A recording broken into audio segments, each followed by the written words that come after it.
In a blistering live Senate showdown in Washington, D.C., Jasmine Crockett confronts John Kennedy over a broken retirement system that has condemned over 32 million Americans, especially poor women, to poverty in old age. Kennedy thunders about a $31 trillion debt and the collapse of the economy.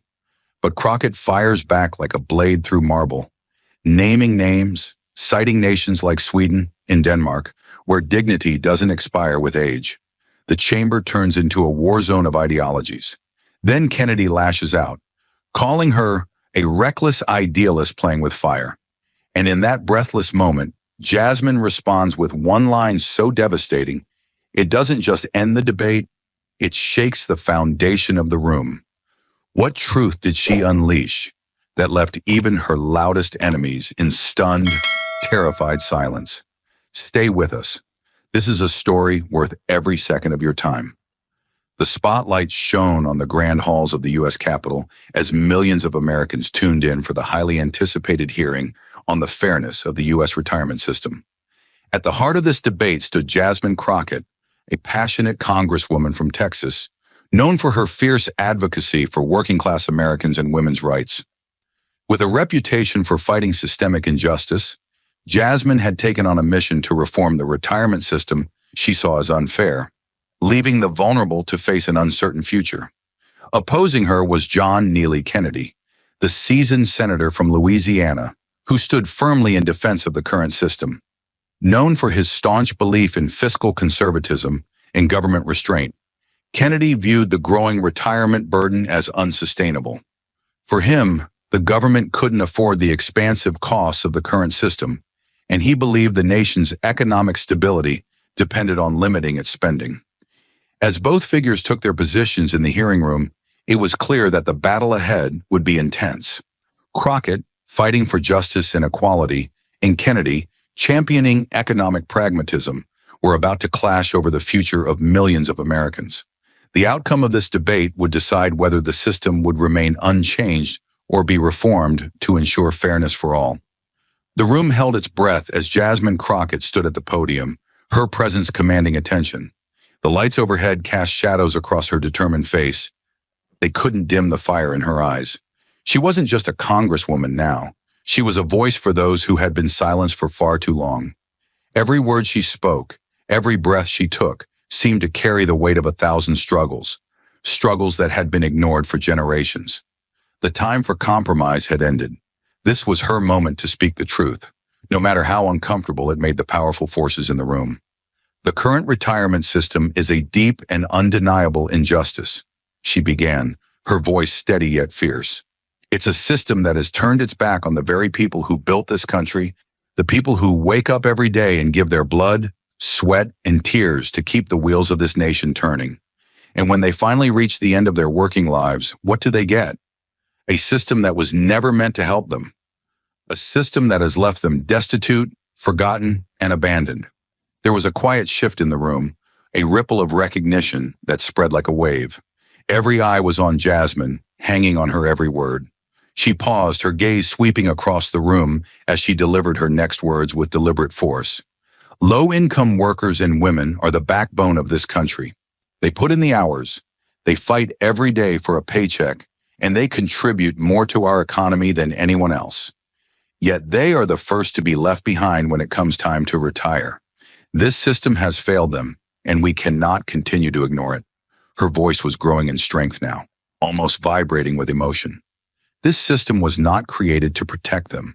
It was created to protect the wealth of a few, to secure the fortunes of the privileged while pushing the rest to the margins. The people who build this country, the janitors, the factory workers, the nurses, the teachers, they are the ones who are left to suffer.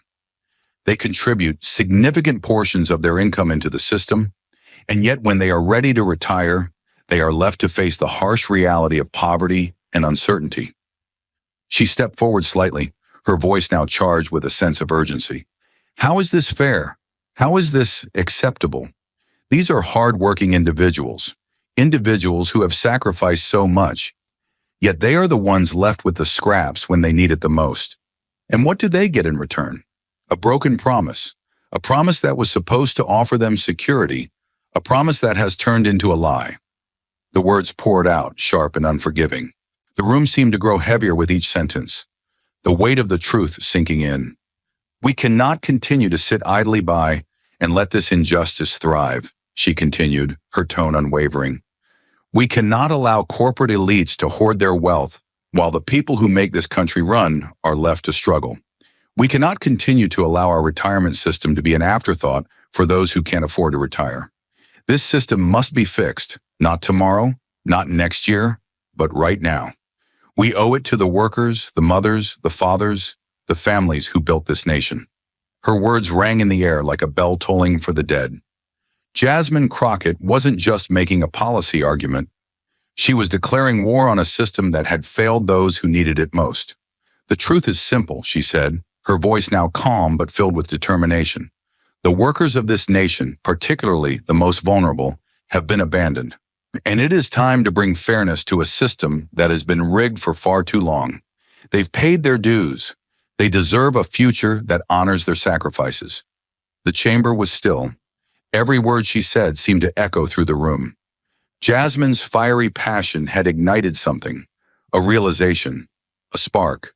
The gravity of her words was undeniable, but more than that, the truth she spoke was one that everyone in that room could feel, whether they were ready to admit it or not. I stand here today for those who can't, Jasmine concluded, her voice ringing with a finality that left no room for doubt.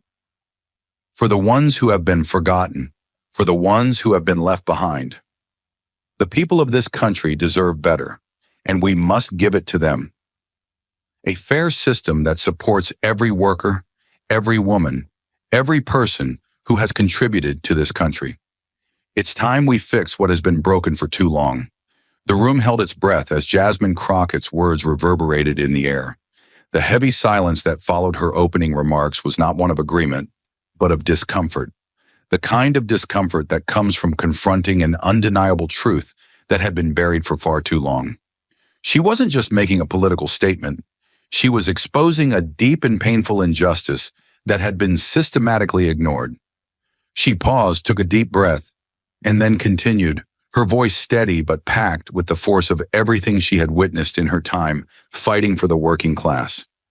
Let's talk about the cold, hard truth, she began, her voice slicing through the quiet with laser-like precision. According to research from the Social Security Administration, over 40% of low-income workers rely solely on Social Security to survive after they retire. But do you know what that means? It means they are living with the bare minimum, a system that's barely enough to keep them from slipping into absolute poverty, let alone live with any sense of dignity. She emphasized each word, her gaze piercing, locking eyes with the committee members, daring them to look away from the truth she was laying bare. These aren't just statistics, she pressed on, her voice growing louder, her passion more evident with each passing sentence. These are real people, hard-working men and women who have spent their entire lives contributing to this system. Yet when it's time for them to finally rest, to take their well-earned place in the later years of their life, what do they get? Nothing.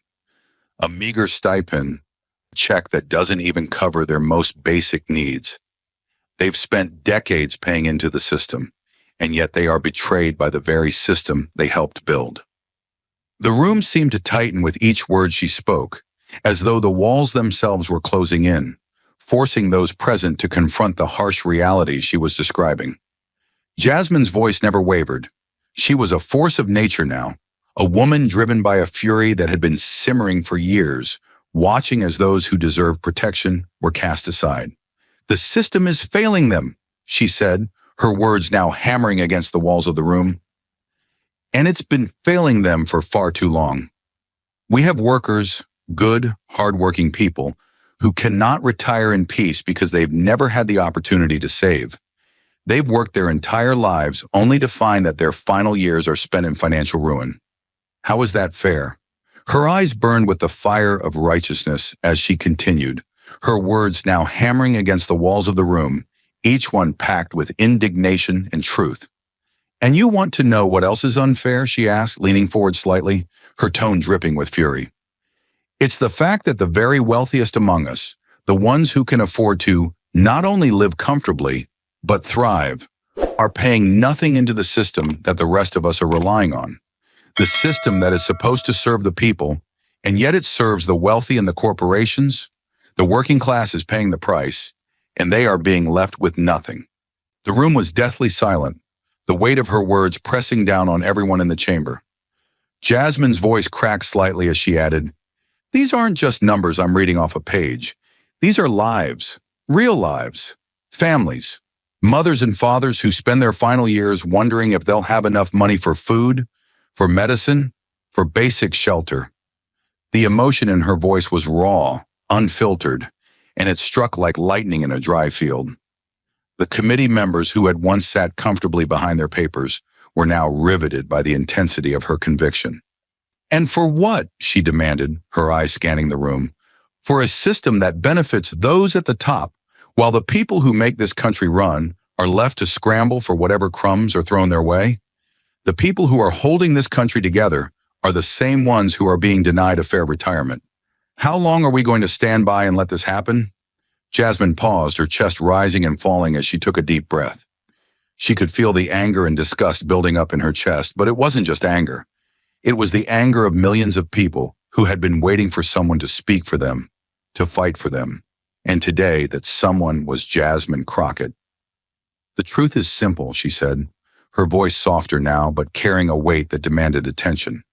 "These people are being betrayed by the very system that was supposed to protect them. And I am here today to tell you that enough is enough. We cannot continue to allow this system to exist in its current form. We must fix it. We must create a system that truly serves the people, especially the ones who have given everything to keep this country moving forward."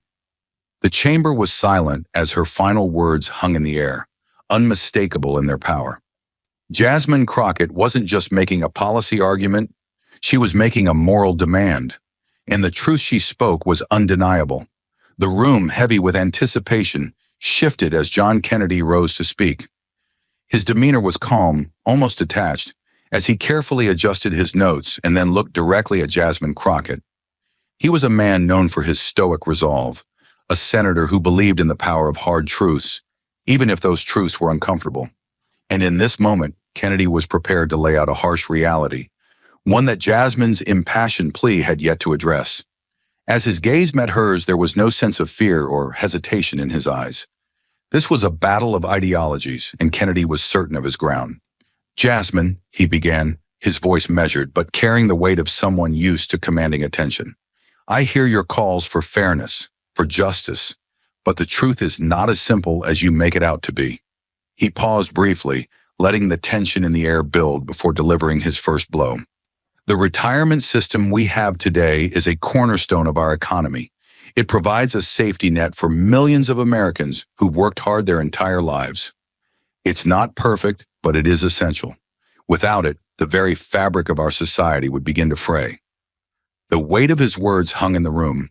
Kennedy wasn't just defending a policy, he was defending a belief system that had underpinned much of his political career. But what he said next cut through the air like a sharp blade. "However, Jasmine, I cannot sit here and allow you to keep pushing this dream, this vision of a utopian system that the country cannot afford." His tone hardened, his gaze unwavering. "The national debt is already $31 trillion, and it's growing every day. The system as it stands is no longer sustainable. We cannot continue to carry the burden of a broken system when the costs are spiraling out of control." Kennedy's words were deliberate and his conviction undeniable. "You talk about fairness, but what I hear is a fantasy. You want to expand this system, increase its costs, and do it without any real plan for sustainability. If we keep spending at this rate, we will reach a point where we can't fund the very services that millions of Americans depend on. If we don't cut costs now, this country will be left with nothing but empty promises and a collapsed economy." He leaned in slightly, the weight of his argument pressing down on the room. The room had gone silent, all eyes locked on him. "This isn't just about politics," Kennedy continued, his voice gaining in intensity. "This is about the survival of our nation. We're facing an economic storm, and if we don't act to reduce the cost now, we'll all be swept away. He paused, allowing his words to sink in before he threw his next punch. You cannot continue to dream of a retirement system that is untouchable, Jasmine, without facing the financial realities of this country. You cannot keep asking for more without recognizing that taxpayers, the very people you claim to fight for, will be the ones who foot the bill. His eyes locked onto hers, the challenge clear in his expression. The government cannot keep printing money to cover a system that's running out of funds. It's irresponsible, it's unsustainable, and it's dangerous. Kennedy stood tall, his face unyielding, as if daring anyone in the room to challenge his logic. His voice dropped, but the force was undeniable. We are not in a position to gamble with the future. The cost of these programs is already putting us in grave danger, and I will not sit by and watch you push this country to the brink. But as Kennedy spoke, the tone of his words shifted subtly, the cynicism creeping in.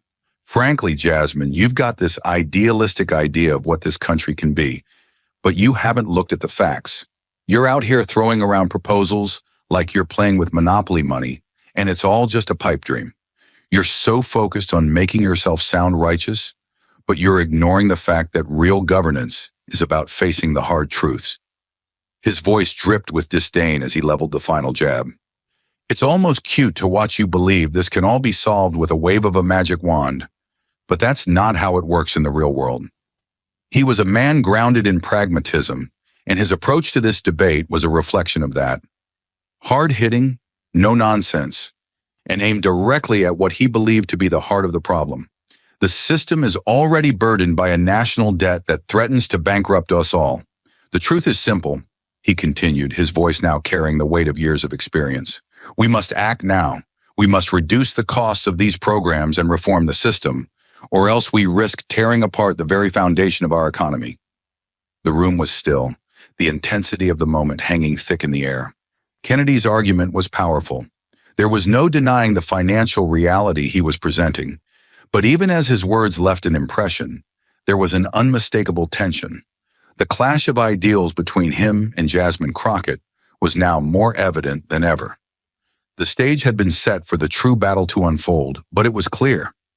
Kennedy was fighting to save a system that he believed could still be salvaged, while Jasmine was fighting to change a system that had already failed too many. So, Jasmine, Kennedy concluded, his voice cold and resolute, you cannot continue to push for reform without first confronting the reality of this country's financial situation. Dreaming of a perfect system won't fix what's broken. It will only drive us further into debt. And when that happens, no one, least of all the people you claim to protect, will be safe. The room fell into a deep silence, the air thick with the weight of economic reality and political ideology clashing in real time. Kennedy had thrown down the gauntlet, and now the question was, how would Jasmine respond to his stark, undeniable truth? The tension in the room was palpable as Jasmine Crockett stood tall, eyes burning with a mix of frustration and determination. The weight of her words settled in the air, thick and heavy, as she locked eyes with John Kennedy and the rest of the committee. She had listened to his defense of the status quo, heard his arguments for fiscal responsibility and economic survival, but she wasn't about to let that mask the deep inequities that had been allowed to fester in the system for far too long. She took a deep breath, steadying herself as she prepared to unleash the heart of her argument. Let's talk about the tax system, the system that has been rigged for decades to protect the wealthy and the powerful at the expense of the very people who build this country.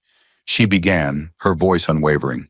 For too long, this country has allowed the richest corporations to get away with paying nothing, while those who work hardest are burdened with the highest tax rates. Her words were deliberate, sharp, and precise, each one designed to strike a blow at the heart of the inequality she was fighting against. The room hung on her every word as she spoke the uncomfortable truth.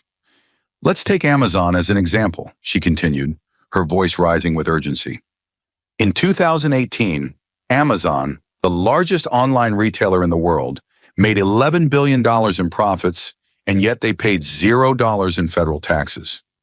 Do you know how much the average worker who spends their entire life paying into this system gets to keep? About 25% of their paycheck goes straight to the government.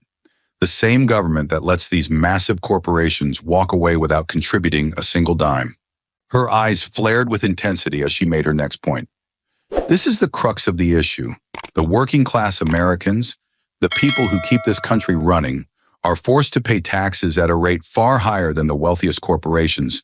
Amazon pays zero. Walmart pays a fraction of what they should. But the everyday person, they get hit with the full brunt of the tax burden. How is that fair?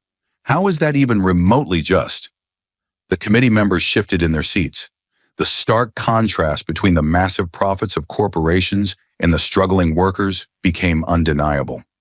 Jasmine's voice broke through the silence, gaining momentum as the anger she felt for those who had been exploited and left behind fueled her words. You have billionaires and corporate CEOs with their private jets, their luxurious mansions, and yet the people who work on the ground, the janitors, the teachers, the nurses, the ones who make this country run, are left to scrape by on their bare minimum. They're the ones forced to pay into a system that has failed them, and the wealthiest walk away, untouched, unscathed, free of responsibility. Her breath caught as the weight of her own words settled over her. This isn't just about tax rates. This is about fairness. This is about dignity, Jasmine continued, her voice now a controlled fury. The wealthy don't contribute their fair share, while the poor and middle class are forced to carry the entire financial burden. The irony is staggering. These wealthy corporations get tax breaks, enjoy the fruits of government policies, and then turn around and contribute nothing to the very system that supports them. She paused for a moment, letting the intensity of her argument sink in. The silence in the room was almost suffocating, the weight of what she had said hanging in the air. But Jasmine wasn't finished yet. And the truth is, these corporate giants are not only avoiding taxes, they are exploiting the system to the fullest extent. They play the game by exploiting loopholes in tax law, using legal technicalities to get out of paying their fair share, all while hardworking people are forced to carry the load. The room seemed to pulse with the reality of what she was laying out. And who pays for that? Jasmine's voice dropped, but her words landed like a hammer. It's the people who work with their hands. The truck drivers, the factory workers, the teachers, the cashiers, the people who are making this country run. They are the ones who end up with the short end of the stick, paying more in taxes than the largest corporations in the world. Her voice grew louder as she made her final point. So, Mr. Kennedy, you want to talk about a sustainable system, but we have to ask ourselves, what kind of system allows corporations to skip out on their responsibilities while the working poor are left to fend for themselves? What kind of country are we when billionaires pay nothing and the people who do the real work are left to face the brunt of it all? Jasmine's words hung in the air, her stance unwavering, her gaze piercing. There was no denying the injustice she had just exposed. Her voice, strong and resolute, reverberated through the room as she concluded, "It's time we fix this broken system. It's time we stop letting the rich get richer and the poor get poorer. We cannot continue this disgraceful cycle." The silence in the room was deafening. Every word she had spoken, every fact she had laid bare, had hit its mark. Jasmine had just flipped the narrative, forcing everyone in the room to confront the uncomfortable truth that for far too long, the system had been tilted in favor of the few, while the many had borne the brunt. In that moment, there was no question. Jasmine had set the stage for a decisive shift, and the fight for fairness had only just begun. The room grew heavier with the weight of Jasmine Crockett's words. She had just launched a bold challenge to the very core of the system, but she wasn't finished. The frustration building inside her was a reflection of the real stories, the unheard voices that were the true victims of this broken system. As she paused, she took a breath, her gaze sharpening, the next part of her argument set to strike with pinpoint precision. "Let's be clear," Jasmine began, her voice steady but charged with a quiet fury. "Women are not just facing a pay gap, they are facing a life gap, a gap that only widens as they grow older. And if you don't see that, Senator, if you can't acknowledge that, then you're blind to the reality of the situation." She allowed the words to hang in the air for a moment, letting the gravity of what she was saying settle in. She wasn't merely discussing inequality in theory, She was calling out the devastating truth that far too many people refuse to face. Women are forced to work harder for less, and when they get older, when they should be able to retire with dignity, they are left with nothing. It's a cruel, unforgiving system, Jasmine continued, her voice growing more intense. The system tells them to work, to contribute, to sacrifice for their families, and then what happens?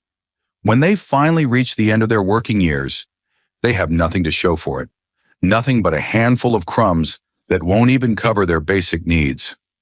Her words began to cut through the tension like a knife, each sentence landing with the power of truth. The room, once quiet, now seemed to feel her every word, the tension growing as she wove the harsh reality of women's lives into the debate. Jasmine's gaze remained fixed, unwavering, her anger and frustration rising with every word she spoke. "But it's not just the pay gap," she said sharply, shaking her head. "Women are living longer than men, but they're not given the tools to survive in their later years. The result? A future of poverty and insecurity." The room fell into a deeper silence, the quiet intensity only broken by the steady rhythm of Jasmine's voice, rising with each moment. "You can't deny the numbers, Senator. The Economic Policy Institute's research is clear. Women's retirement savings are 30% lower than men's. 30%. And why is that? Because women are paid less. They're expected to work longer for fewer benefits. And then, when it's time to retire, they are forced to rely on a broken system that isn't designed to support them. So I ask you, Senator," Jasmine said, her tone growing sharper with each passing second, "how long will you continue to ignore these realities? How long will you continue to defend a system that disadvantages women at every turn?" Her voice quivered with a righteous anger that could no longer be contained, each word emphasizing the unequal burden that women were forced to carry. Women are not just fighting for equal pay, they're fighting for security, for peace of mind in their later years. And yet your policies continue to push them further into poverty and instability, leaving them to struggle when they should be able to retire with the dignity they've earned through a lifetime of work. Her words struck like a hammer on an anvil, the righteous fury in her voice reflecting the frustration of millions of women who had been ignored, overlooked, and denied what they deserved. How many more women will have to die broke, forced to choose between medicine or food in their later years? How many more have to sacrifice their health and happiness to survive, only to face financial ruin when they can no longer work? She paused briefly, her chest rising and falling with the weight of her emotions. "Senator, this is not about politics. This is about justice. The injustice faced by women in this country is something that should have been addressed decades ago. But here we are, still debating it, still allowing women to be pushed to the margins of society when it's time for them to retire." Jasmine's voice softened, but the power behind it never wavered. It's time to stop talking about these problems like they're abstract concepts. These are real people. These are real lives, lives that are being affected every single day by the policies that are supposed to protect them. Her final words were a challenge to every member of the committee, a challenge to all those who would continue to defend a broken system. We can't keep ignoring the inequality that women face. We can't keep letting them suffer because the system is too comfortable to change. It's time to act. It's time to fix this. The silence in the room was deafening. Jasmine had laid bare the unfairness, the discrimination, and the devastating toll that the current system had on women. And now the world would have to reckon with it. The pause between Kennedy's last breath and his next volley was calculated. Not hesitation, but control. A silence soaked in tension gripped the hearing room as he leaned forward, eyes locking on Jasmine Crockett with unnerving precision. "I'm not here to win applause," he began, his southern drawl steely, every syllable weighted like a loaded chamber. "I'm here to prevent this country from walking off a financial cliff." The room had stilled. No papers rustled. No whispers dared interrupt the mood he had created. Let's stop pretending we can pour endless dollars into a retirement system that's already buckling. The Congressional Budget Office didn't mince words. If entitlement spending stays on its current trajectory, we'll be adding over $1 trillion in annual deficits within the decade. That's not reform. That's recklessness wearing a mask. His voice rose, not in volume, but in urgency. And if we're going to sit here and entertain fantasies about unlimited expansion of benefits without structural reform, then we're not governing. We're hallucinating. He glanced at Jasmine again, this time with narrowed eyes and a clipped smirk. You want to bankrupt the system for a headline, not save it for the future. He drew in a sharp breath, then drove the insult home. Congresswoman, your passion is real, but so is your math problem.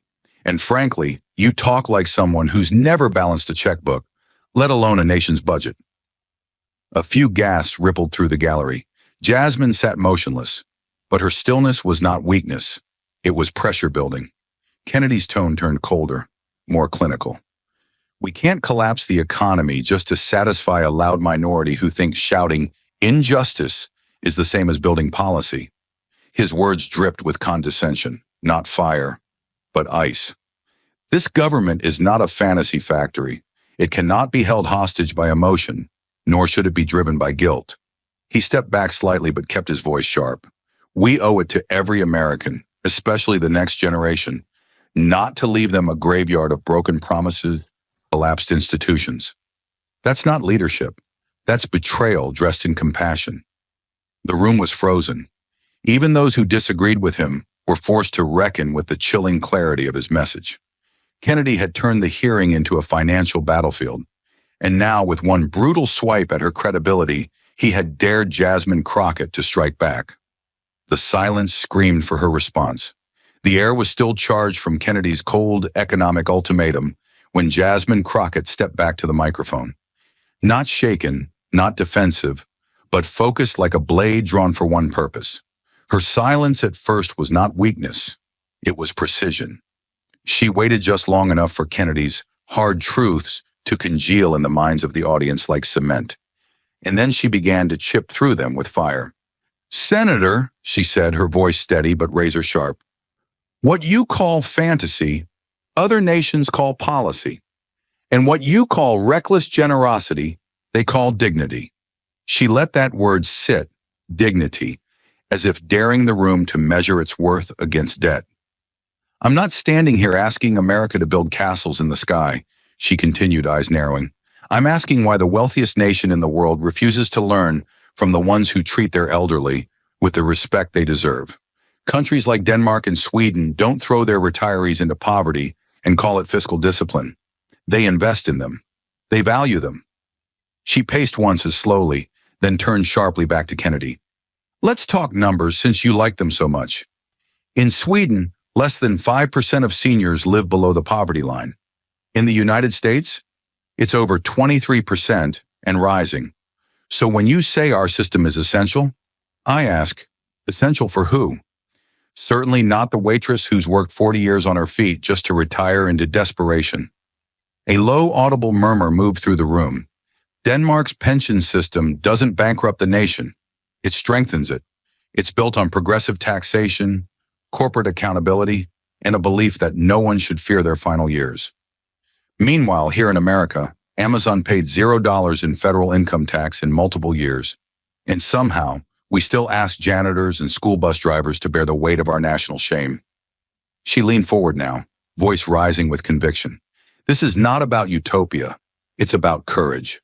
Other nations chose equity. We chose excuses. And every time someone like you tells us it's too expensive to care, what you really mean is it's too inconvenient to try. Her final line landed like thunder. We have no shortage of wealth, Senator Kennedy. What we have is a shortage of political will, and you are Exhibit A. The chamber didn't erupt, but it vibrated. Jasmine Crockett had just used international fact, moral clarity, and economic realism to turn Kennedy's cold logic into a hollow echo. And in that silence, a new momentum began to build. One no chart or deficit could hold back. The applause that followed Jasmine's blistering comparison to Nordic models had barely died down when Kennedy leaned forward again, his knuckles pressing into the polished wood of the desk, his eyes burning with a sharpened indignation. The spotlight was back on him, and he intended to reclaim the battlefield. Let's not pretend, he began, voice cutting through the tension like ice through glass, that America can just become Sweden because you've decided to admire their spreadsheets. His tone was low but laced with heat. You want to raise taxes on employers, on businesses, on job creators? You want to turn this country into a machine that punishes productivity just to fund some idealistic pension dream? He straightened, lifting his chin. You're not saving the poor, Congresswoman. You're sabotaging the very economy they depend on. The room stiffened. His next words dropped like hammers. You're proposing to suffocate the private sector just to buy votes from the desperate. You think you're offering justice, but what you're really offering is a death sentence for small businesses who can't survive under your tax and spend delusions. He turned, now speaking directly to the audience and the cameras beyond. If we implement your policies, what happens to the factory owner in Ohio? The family-run diner in Alabama? They're not Amazon, Jasmine. They're barely getting by, and you want to tax them into extinction. That's not equity. That's economic suicide. And then came the venom, cloaked in Southern drawl but tipped with disdain. You talk a lot about compassion, Congresswoman, but compassion without comprehension? That's just chaos in a pretty dress. His voice hardened with finality. If we trade economic freedom for ideological vanity, we will not have a retirement crisis. We will have a national collapse. And I, for one, refuse to let that happen on my watch. The silence that followed wasn't quiet, it was loaded. Kennedy's attack had shifted the tone from numbers and policies to a moral accusation that Jasmine's vision, while noble in speech, would strangle the very country she claimed to protect. And in that silence, the room held its breath, because something volatile had just been ignited. The weight of Kennedy's accusations still echoed faintly across the chamber, but Jasmine Crockett didn't recoil. She absorbed every syllable like flint against steel, silent, steady, and sharpening. And then she rose, not with noise, but with purpose, her presence filling the space as if the walls themselves leaned forward to listen. Her gaze swept the room not for applause, but for accountability.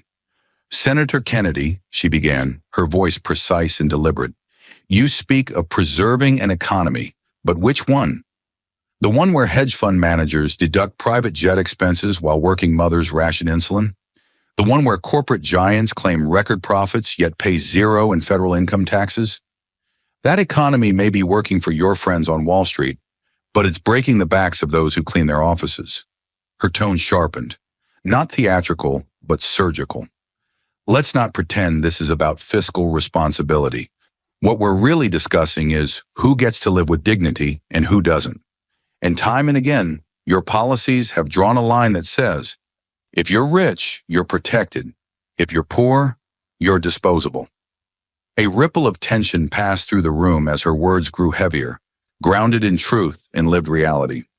You defend a system where workers, people who dig our roads, stock our grocery shelves, care for our elderly, are asked to sacrifice more, save more, endure more.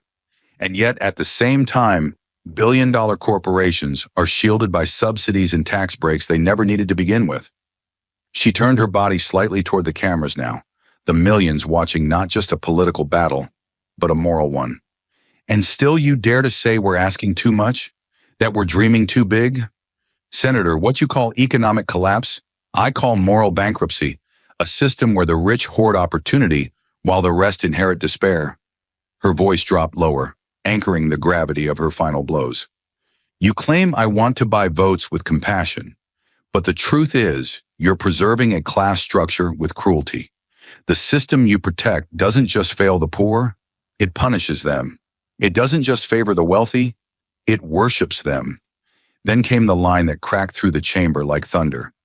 The structure you uphold has created a country where the richer you are, the more entitled you are to dignity, and the poorer you are, the more you're expected to earn it in silence. And that, Senator, is not democracy. That is economic feudalism dressed in the language of freedom. For a moment, the room was entirely still. No rebuttal came. No whisper stirred. Jasmine hadn't raised her voice, but she had burned through the silence with something far louder than volume, unshakable, lived conviction. And the weight of her truth hung there like smoke, impossible to ignore, impossible to erase. As the verbal blows between Jasmine and Kennedy echoed through the chamber like cannon fire, A new voice rose, not with ideology, but with undeniable evidence, like a verdict rising from the soul of the people. The silence shattered when Dr. Alicia Mendez, senior economist at the Economic Justice Institute, stood slowly from her seat. Her voice didn't tremble.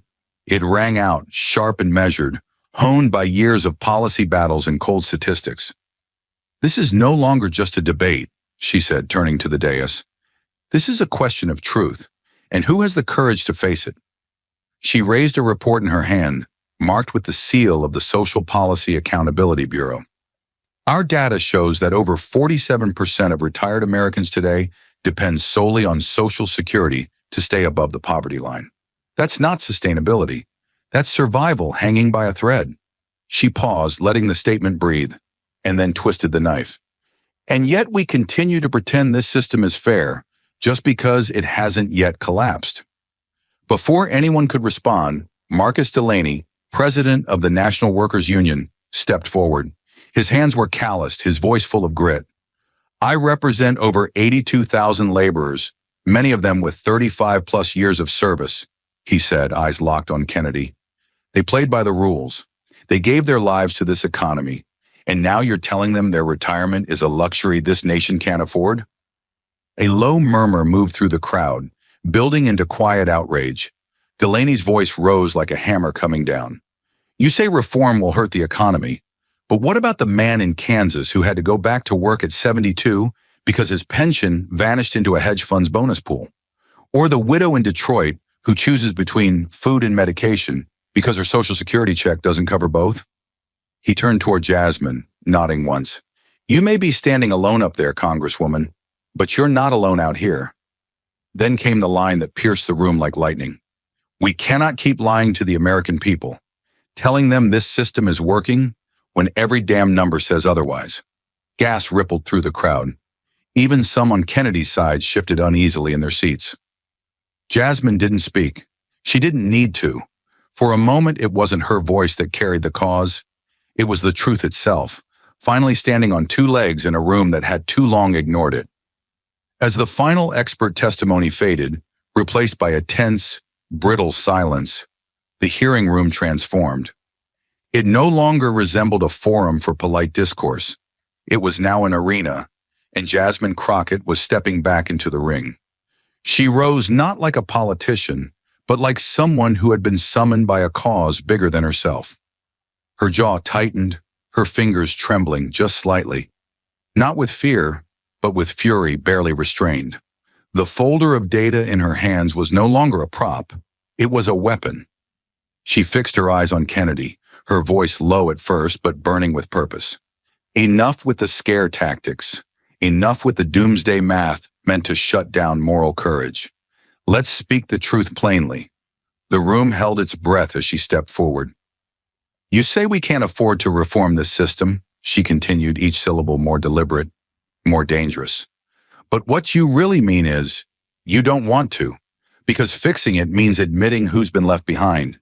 It means acknowledging that for decades, we've engineered a system where the people who scrub hospital floors, who care for our elderly, who raise children and bury spouses on minimum wage, those people pay in full, while billion-dollar corporations pay nothing."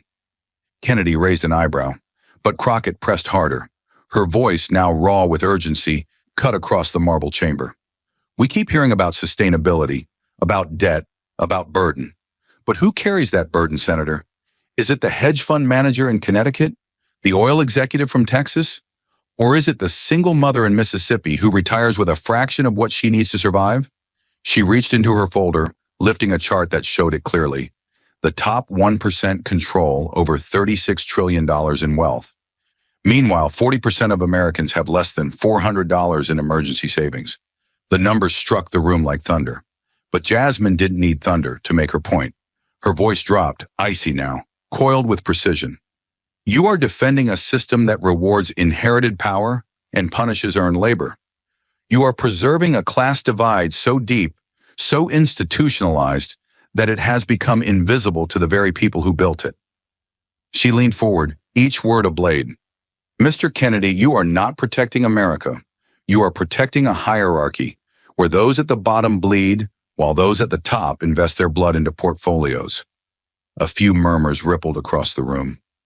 Jasmine saw them, staffers shifting, cameras refocusing, aides whispering. But she stayed centered, focused, unshakable. Then she struck with her final blow, measured, merciless, and unmistakably personal. You are not just refusing reform. You're refusing to admit that poverty in this country is not an accident. It is a policy choice. And every time you defend the status quo, you choose it again. She didn't yell. She didn't have to. The silence afterward was louder than any shout. The moment teetered on a razor's edge. After an hour of blistering debate, piercing glares, and rising voices, the hearing had become something more than procedural. It had morphed into a battleground for the soul of the country. Jasmine Crockett stood once more, not with anger, but with conviction honed like a blade.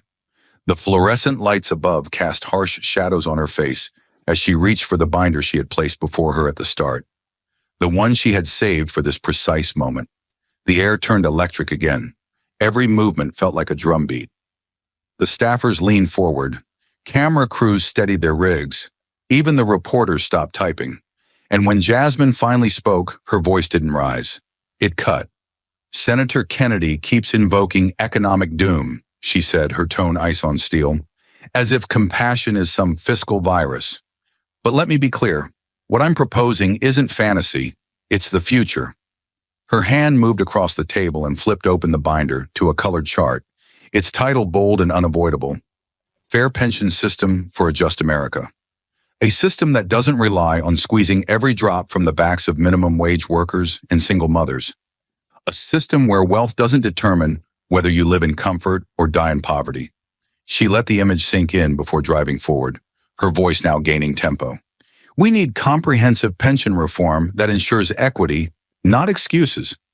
That means restructuring our tax code so that billion-dollar corporations like Amazon and ExxonMobil, companies that paid zero federal income tax in multiple years, actually contribute to the nation that allowed them to flourish. That means ensuring women who earn 82 cents to every dollar a man makes and live nearly 6 years longer on average aren't left with 30% less retirement income just because they dared to exist in a system designed without them. The audience murmured again. Jasmine's eyes scanned the room, not to intimidate, but to challenge. Senator Kennedy wants to tighten belts. But ask yourself, whose belts are we cutting? The executives flying private jets to offshore tax havens? Or the nurse in Mississippi working double shifts with arthritis just to make ends meet? Her voice narrowed, sharpened. We've been saving the budget for decades, and every time, it's the same people paying the price. The janitors, the warehouse workers, the elderly women eating cat food because their Social Security checks don't cover rent anymore. Across the room, Kennedy stirred, arms crossed tightly, jaw clenching behind practiced stoicism. Jasmine didn't flinch. And what I'm proposing is not radical. Denmark does it, Sweden does it, Norway does it. These aren't collapsing socialist regimes. They're some of the most resilient economies in the world. They tax wealth fairly. They support their people. They respect labor. And guess what? Her tone turned fierce. They're not drowning in debt. They're thriving. The next slide came up on the screen behind her. A chart comparing elderly poverty rates, US 23%, Sweden 7%, Denmark 6%. We are failing our elders not because we can't afford better, but because we refuse to demand better from those hoarding the most. Then came the turn. But I understand why that makes people uncomfortable, she said, locking eyes with Kennedy, because the moment we change the system, the moment we stop protecting capital at the expense of people, those profiting from the old way have to give something up. She paused just long enough to let the words hang, then delivered the strike.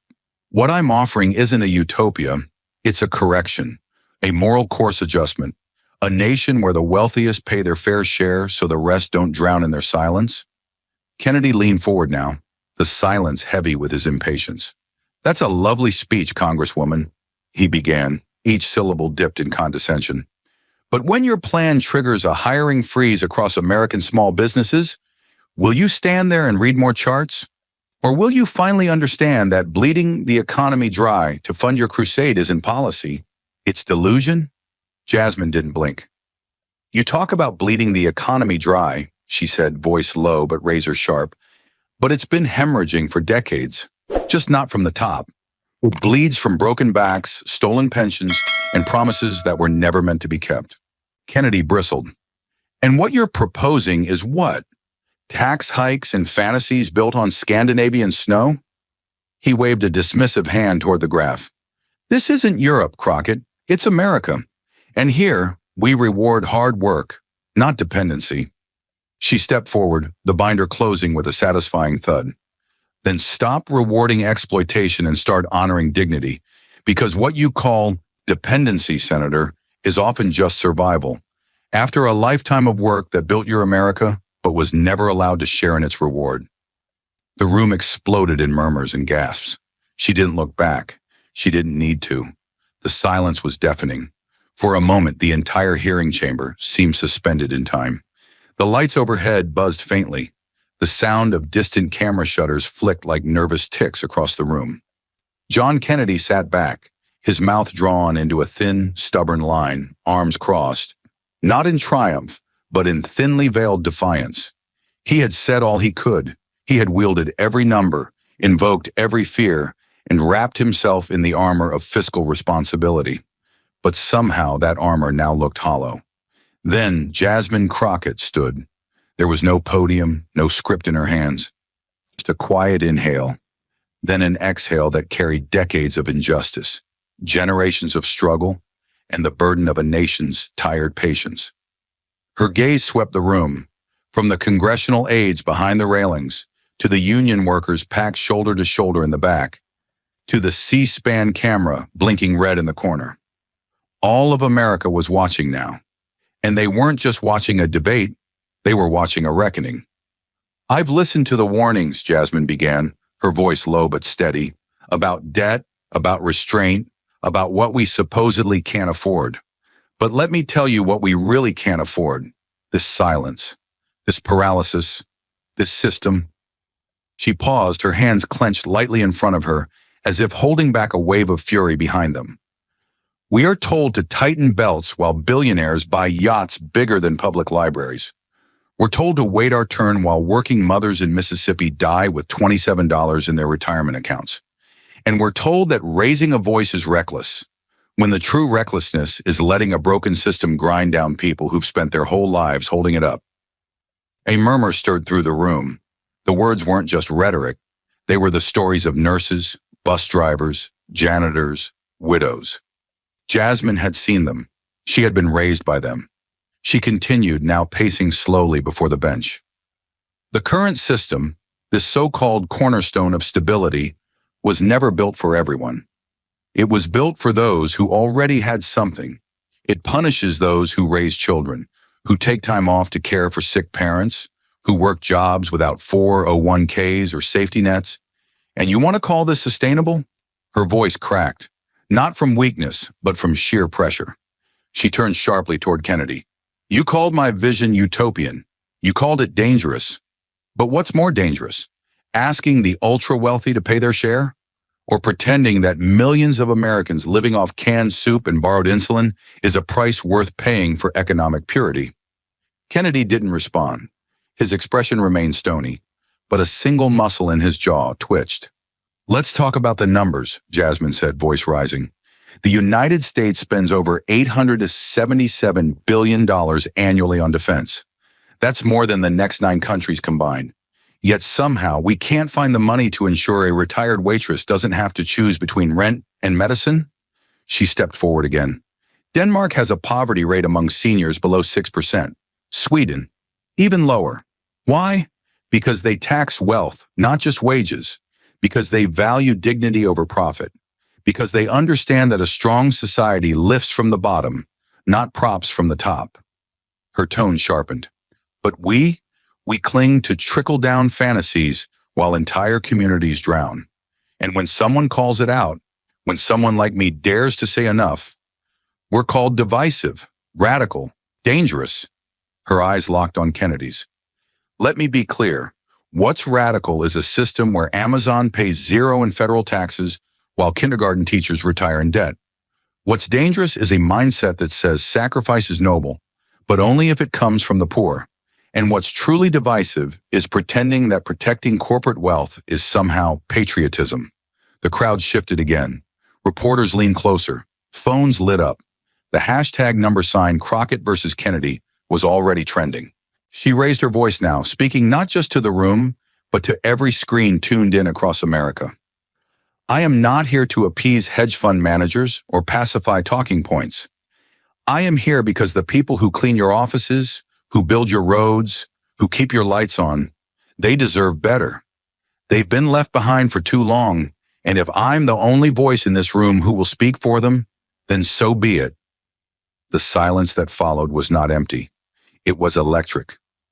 Then one by one, a few experts seated behind the railing began to nod. An economist from the Roosevelt Institute, a labor representative from Ohio, a public pension advocate from Wisconsin. Their voices followed in the form of quiet murmurs to staffers, text messages fired to journalists, and short, sharp statements to media outlets waiting outside. Then came the first burst. A silver-haired labor leader stood, her voice gravelly with age but fierce with purpose, cut across the room. She's right. All heads turned. This country is bleeding out its future, the woman continued, and every time we defend the status quo, we pour salt into the wound. Jasmine Crockett speaks for the people who've been shouted over for generations. Applause followed, small at first, then swelling. Even the journalists, trained to remain detached, exchanged glances of stunned approval. Jasmine remained still, absorbing it all, but not basking. Her next words came slowly with gravity. We don't need perfect, she said. We need better. We need fair. We need a system that understands people are more than just economic liabilities. They are human beings. They deserve dignity, safety, and the promise that after a lifetime of work, they will not be abandoned. Her final line dropped like a gavel strike. We can't keep living in a system where hope is a luxury.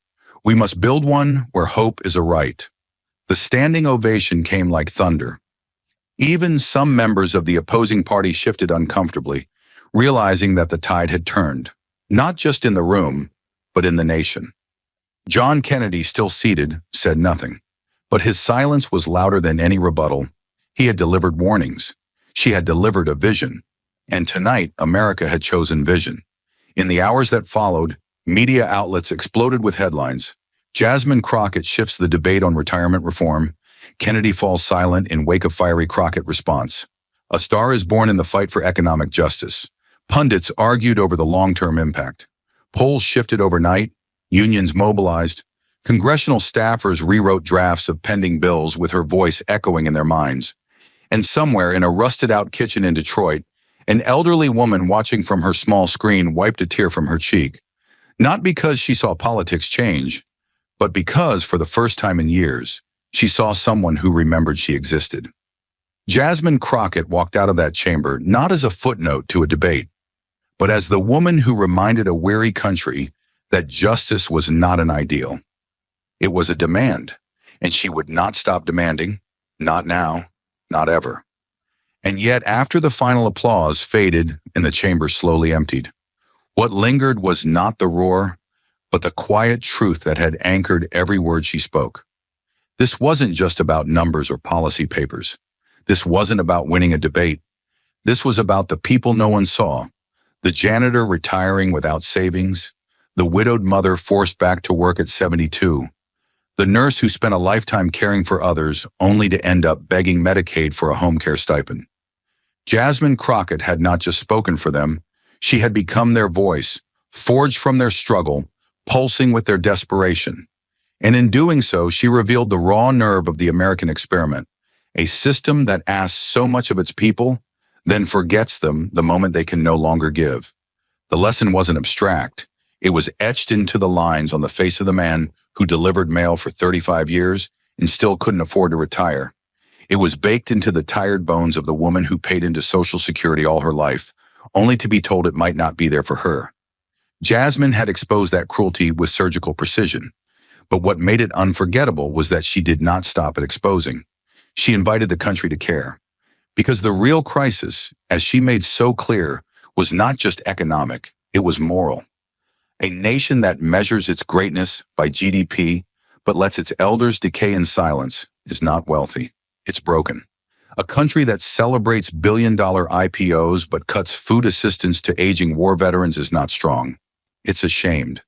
Jasmine's fire had burned through the talking points, but in the embers, what remained was something more durable.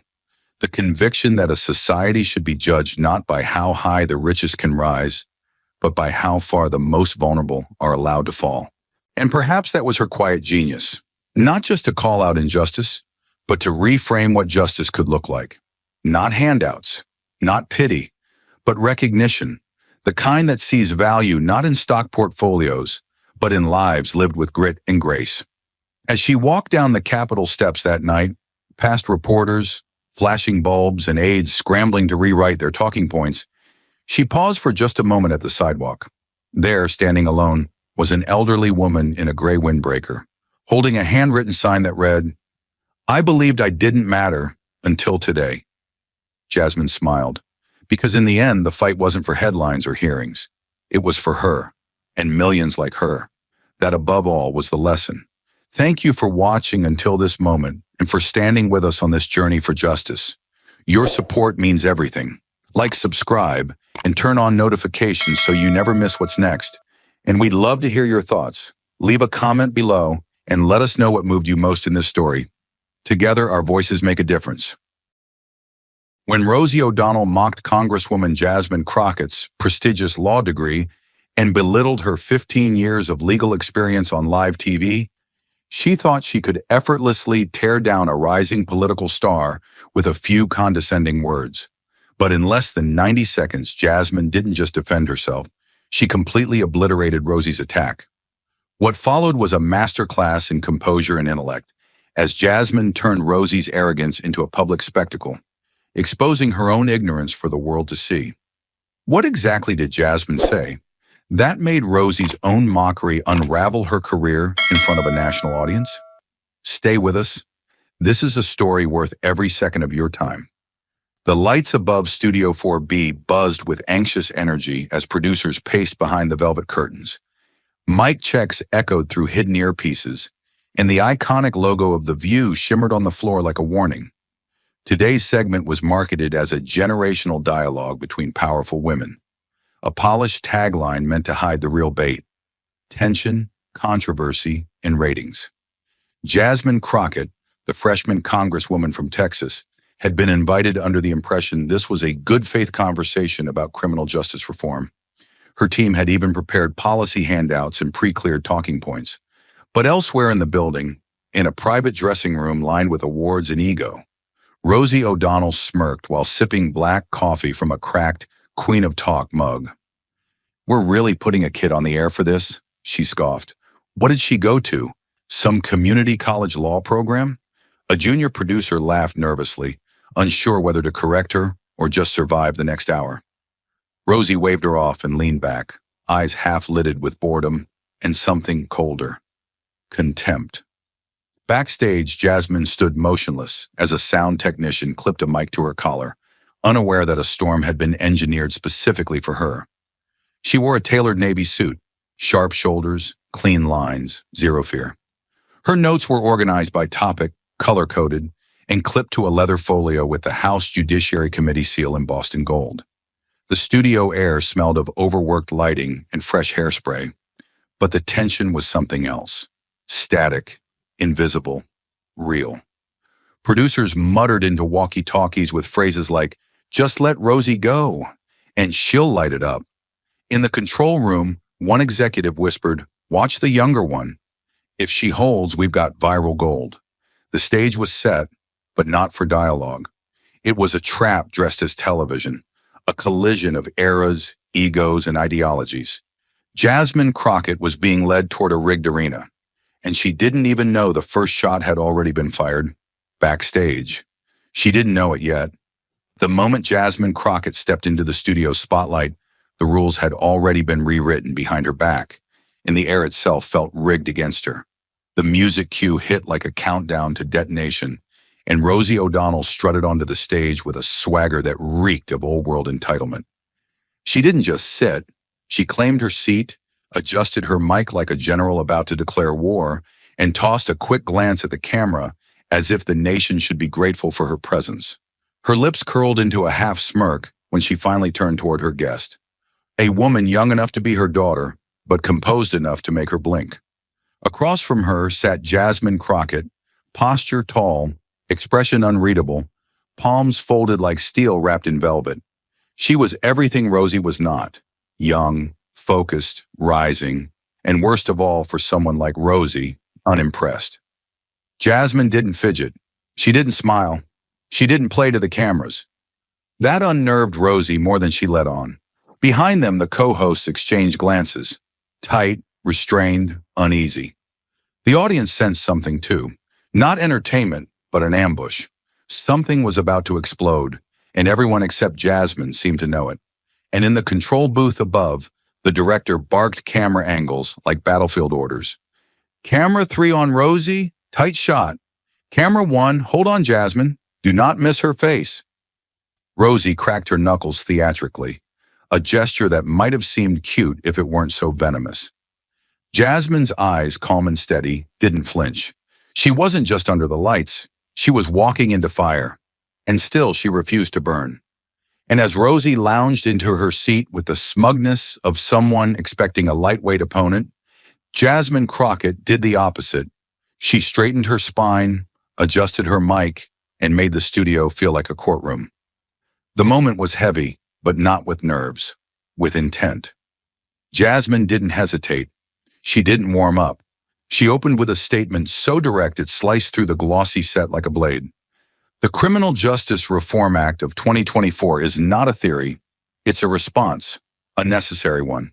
Because what we're dealing with is not just a legal failure, it's a moral collapse. Her tone was calm, but beneath it was steel.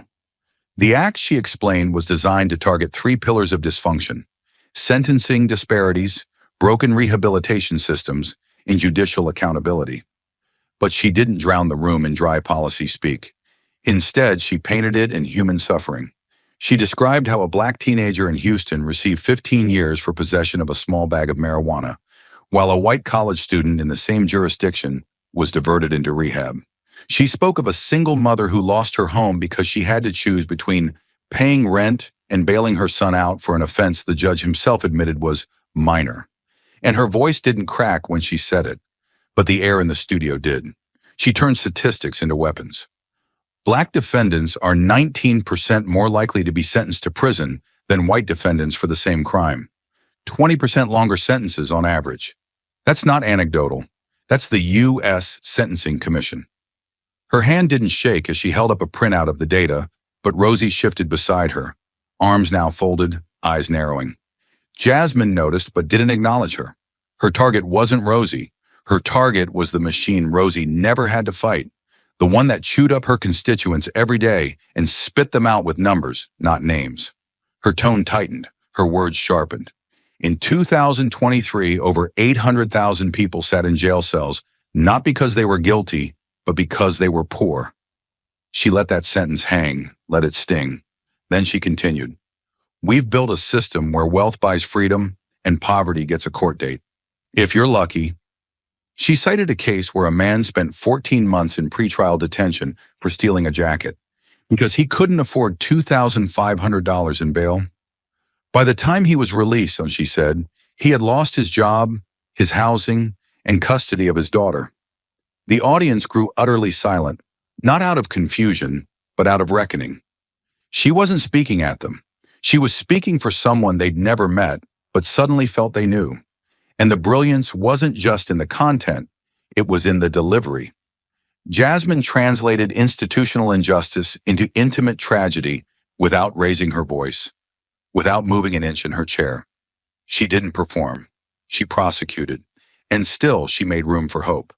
This bill mandates mandatory review of sentencing outcomes by race and income.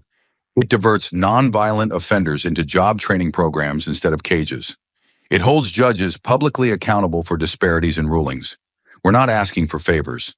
were demanding balance. Then she looked up directly into the camera, as if to say, "If you're watching this, silence is complicity." That one glance held more gravity than any applause line could. And the audience, both in the studio and across the country, felt it. That this wasn't just a segment. It was testimony. From a woman who had clawed her way through law school, through courtrooms, through bias and smirks and ceilings made of something thicker than glass. And now here she was, naming the system for what it was, publicly, unapologetically, on a national stage built for personalities, not principles. She was young, yes, but no one watching could claim she wasn't ready. She had turned a conversation into a cross-examination. And the real question now wasn't whether Jasmine Crockett had made her case. It was whether anyone dared try to refute it. And just as Jasmine Crockett finished laying out the final point of her proposal, calm, clear, and devastatingly precise, Rosie O'Donnell shifted in her chair like someone preparing to swat a fly she found irritating rather than worthy.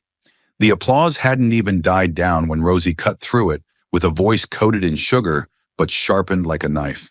"Sweetheart," she said, drawing the word out as if she were addressing a misbehaving intern, not a sitting member of Congress. "Do you really think the average viewer understands what you're saying? All these legal terms, sentencing disparities, judicial accountability, it's starting to sound more like a dissertation than something for television." She gave a performative laugh, shallow and condescending, and let her eyes scan the audience as if searching for validation. Then came the second jab, more direct. "Maybe you should try explaining it the way you would to your clients. You know, the ones who couldn't afford real lawyers." The room tightened. You could feel it, the way a storm tightens the air before the first strike. Several audience members exchanged glances, unsure whether they'd heard what they just heard, or whether Rosie had really just suggested that Jasmine's legal background was second-rate. But Rosie wasn't finished. She leaned in slightly, her voice dropping to a conspiratorial tone, as if she were letting Jasmine in on a secret the rest of the world already knew. "Not everything has to be a Harvard lecture, honey," she added, her voice curling around the word Harvard like it tasted bitter. "Sometimes the grown-ups in the room just want plain talk." That word, grown-ups, hung like a guillotine in the air, and Jasmine still hadn't spoken. She didn't flinch. She didn't blink.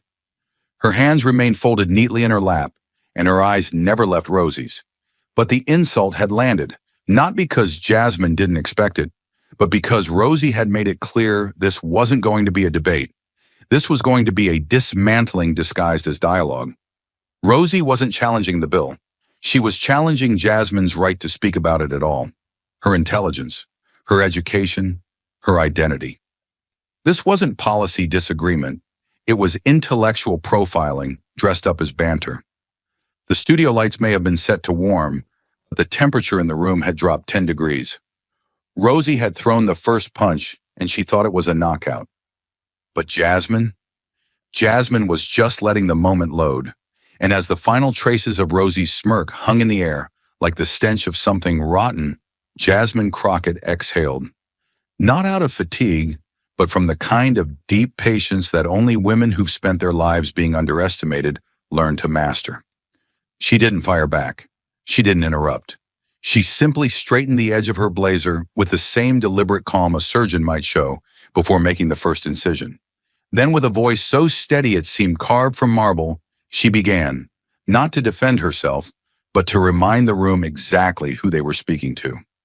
"I've practiced law for 15 years, she said evenly, her eyes never leaving Rosie's. "I began in the public defender's office, representing people the system forgot, because someone had to. I served in the Texas House of Representatives, where I authored and passed legislation reforming bail procedures and expanding access to legal aid. And today," she continued, her tone sharpening like a scalpel, "I serve on the House Judiciary Committee, where I help shape national policy on the exact issues you just mocked." Each word was placed with surgical precision, not as a shield, but as a mirror. One that forced Rosie, and everyone else watching, to confront the ugly undercurrent beneath her condescension. But Rosie, either unwilling or incapable of hearing what had just been said, shook her head slowly, lips pursed, eyes squinting like she was watching someone attempt a magic trick she didn't believe in. Her body language didn't just question Jasmine's credentials, it dismissed them outright. as if to say, you can list every title you want, but it still doesn't count coming from you. It wasn't just doubt, it was disbelief, rooted not in reason but in reflex. That deep cultural reflex that hears Harvard law from a black woman and silently wonders, affirmative action? That sees 15 years in courtrooms and still thinks, but how sharp can she really be? Jasmine noticed. Of course she did. You don't spend your life earning your way into rooms like this one without learning how to read the subtle mechanics of disbelief. And in that moment, something changed, not in her voice, which remained composed, or her posture, which stayed firm, but in her eyes. A flicker, a recalibration. She wasn't angry. She was precise. Rosie had made a mistake, one Jasmine had seen many times before. Not by disagreeing, but by assuming superiority, by mistaking celebrity for credibility, by assuming that a television legacy gave her license to question legal authority. And Jasmine wasn't going to shout or cry or storm off. She would dismantle Rosie's assumptions with the one thing her opponent couldn't fake: earned knowledge, delivered without fear. But still, Jasmine kept her tone soft. That perhaps was the most devastating part. She had every right to snap, every right to strike, and yet she remained calm. Because this wasn't the first time she'd been told she didn't belong. It was just the first time someone had said it on live television. And Rosie O'Donnell, without even realizing it, had just lit the match that would turn this segment from a talk show into a masterclass in controlled destruction. And just as Jasmine's poised, professional response began to shift the balance in the room, subtly, powerfully, Rosie O'Donnell leaned back in her chair with the smug confidence of someone mistaking applause for authority.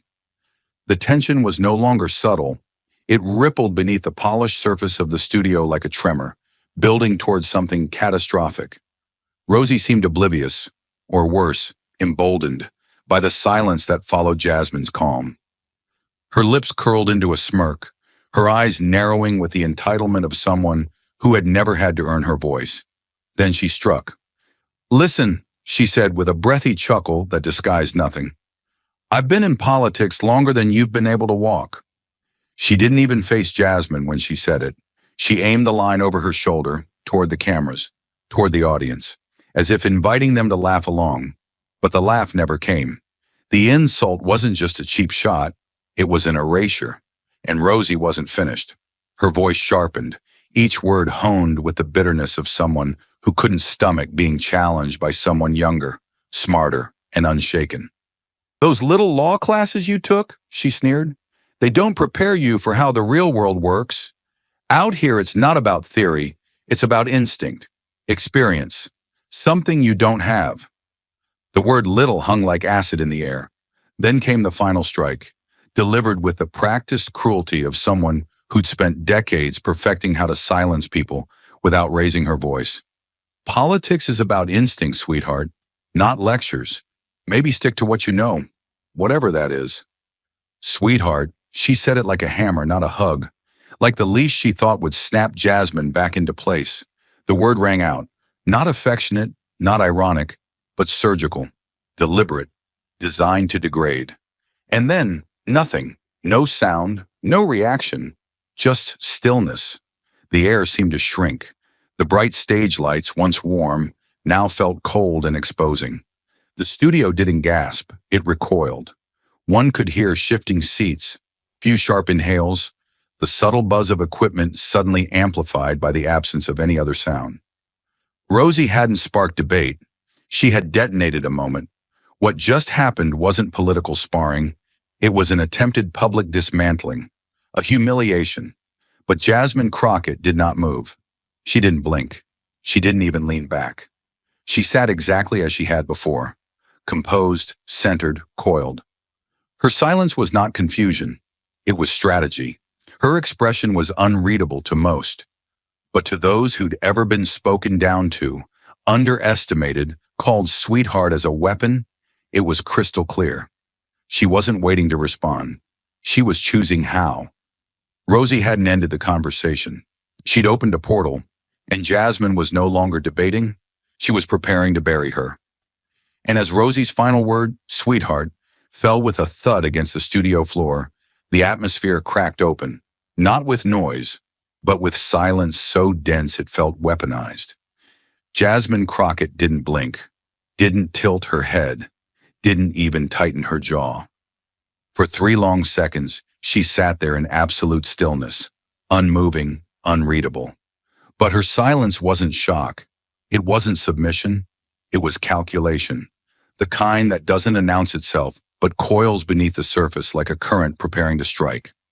Her spine remained perfectly aligned with the back of her chair, her hands still calmly folded. But her eyes, they shifted. Not with panic, with precision. They moved across the table, slow and deliberate, locking onto Rosie like a targeting system coming online.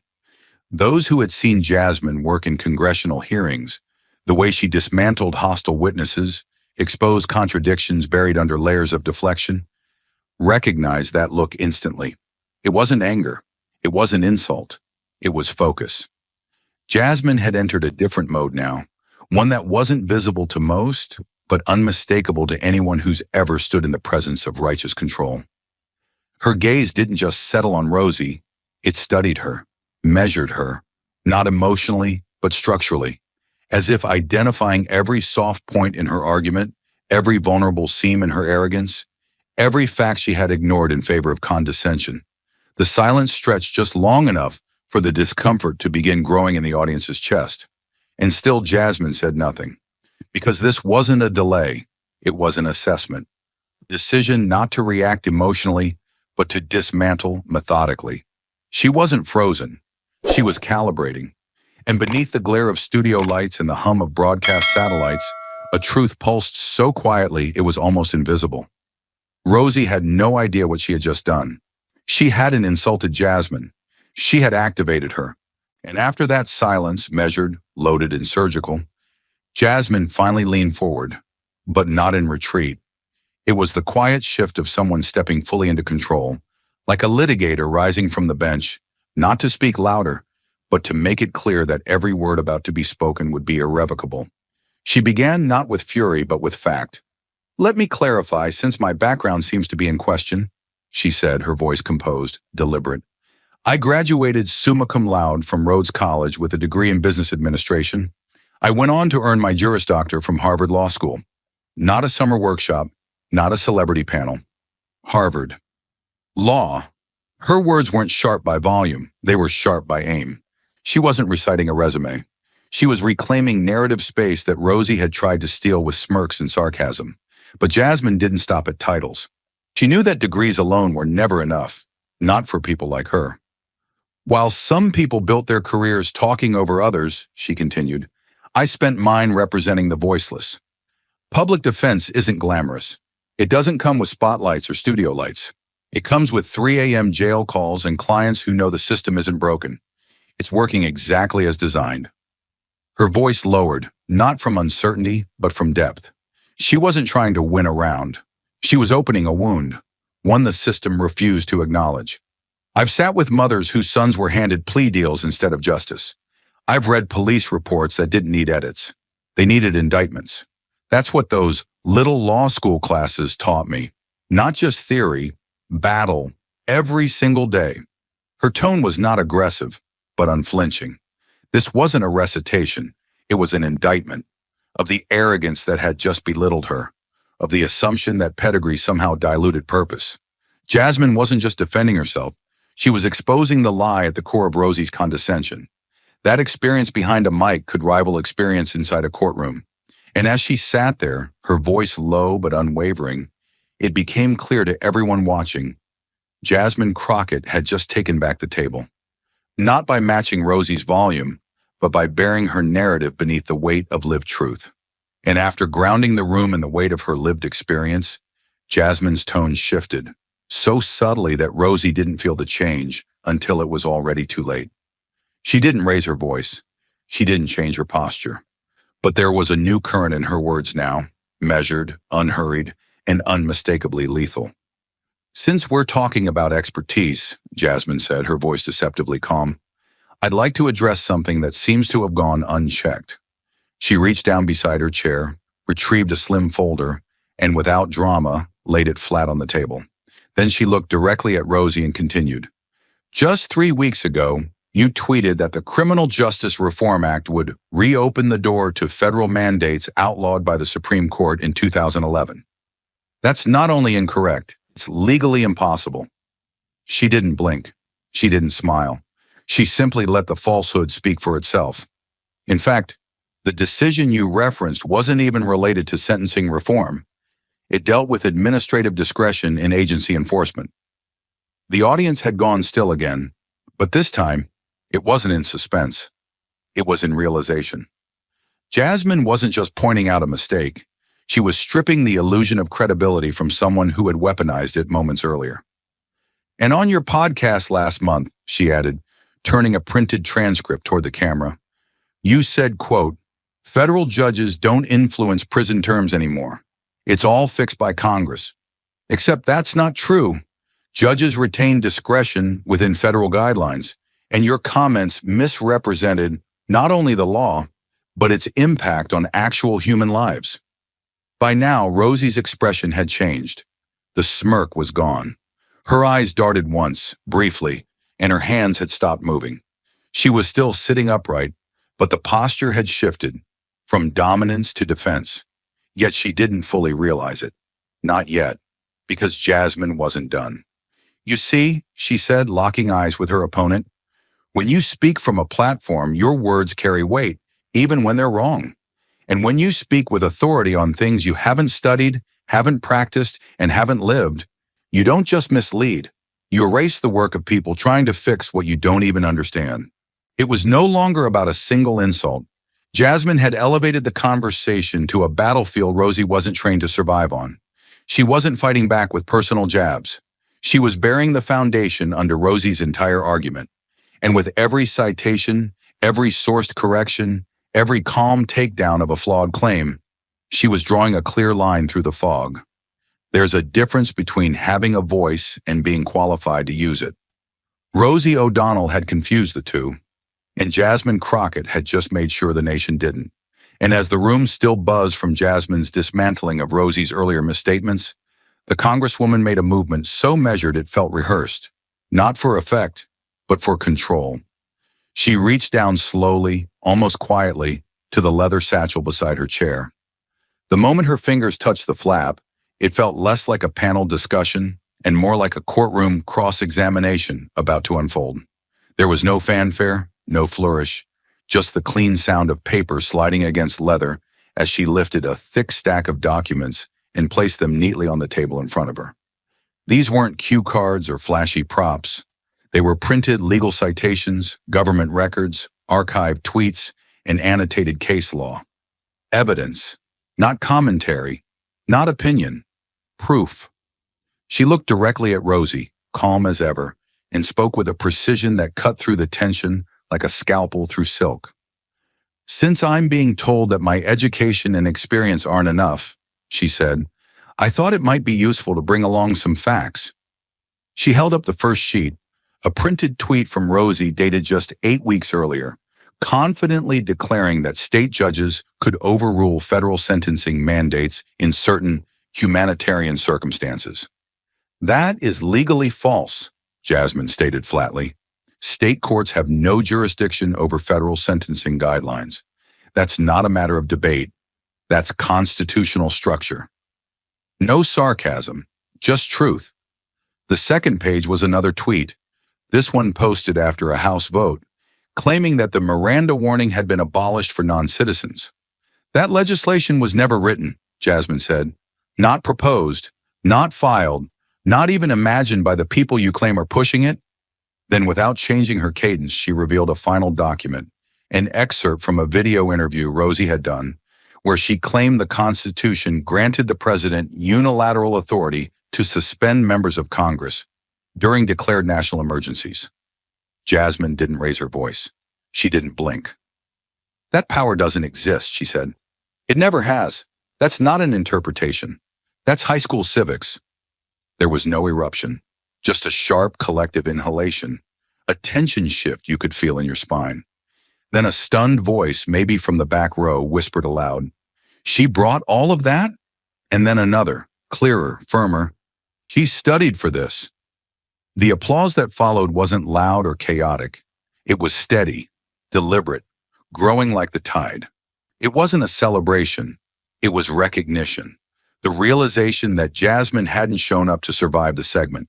She'd shown up to expose what happens when arrogance meets preparation, when someone who spent decades mistaking visibility for expertise is finally held accountable.